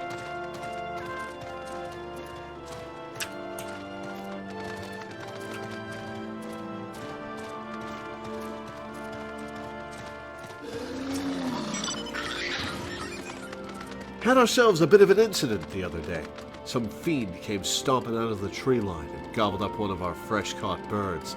Wasn't a damn thing we could do about it. If we're going to keep on in this area, we'll need some extra hands. You tell the chief that.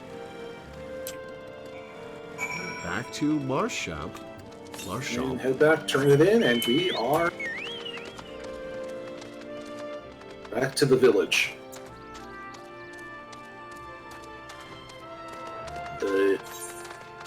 Oh yeah, I could just teleport there. Whoops. Oh yeah, there you go.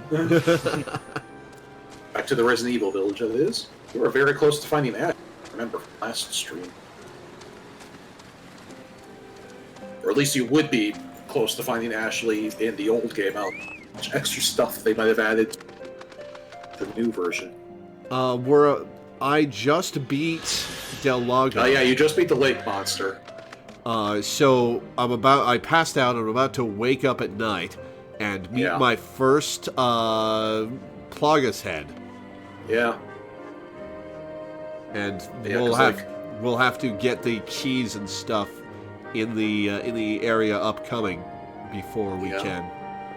Yeah, because like I remember in the original game, like it's fairly soon after that you find Ashley, because it's like you fight your first proper Plagas zombie, quote unquote.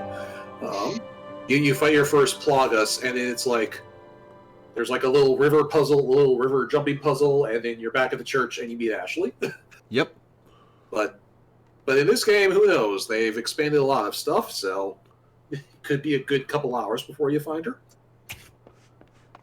I think I'll Also, find it tonight.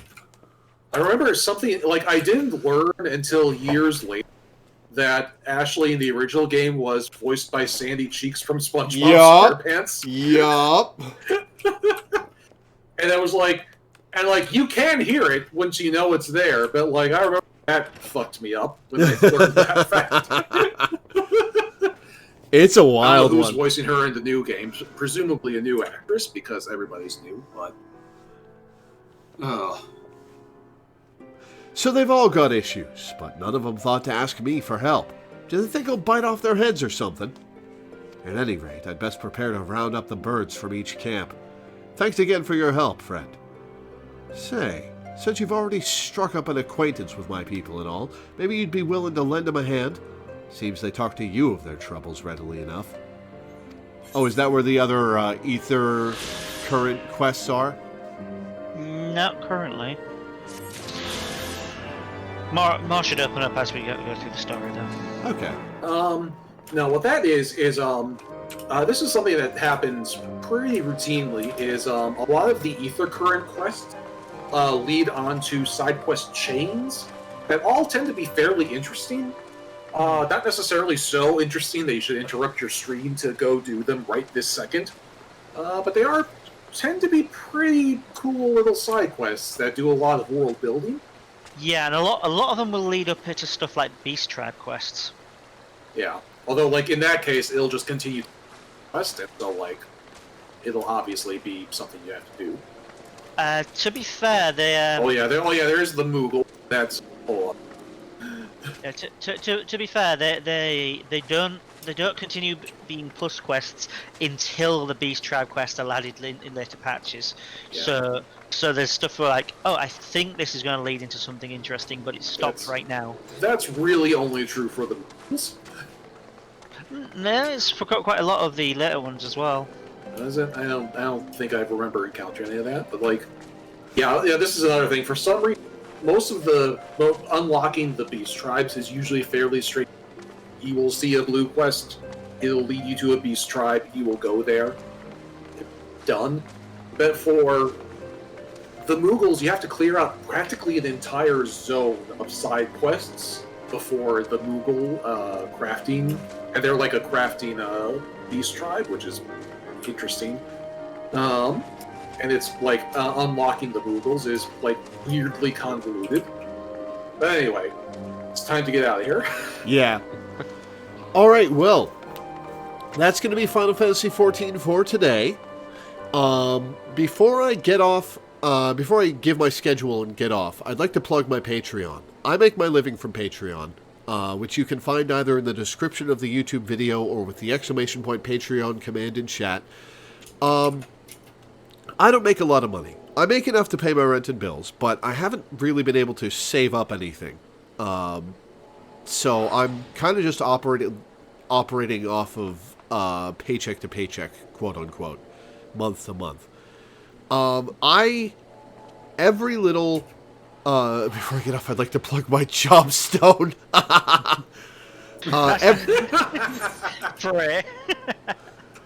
Every little bit helps.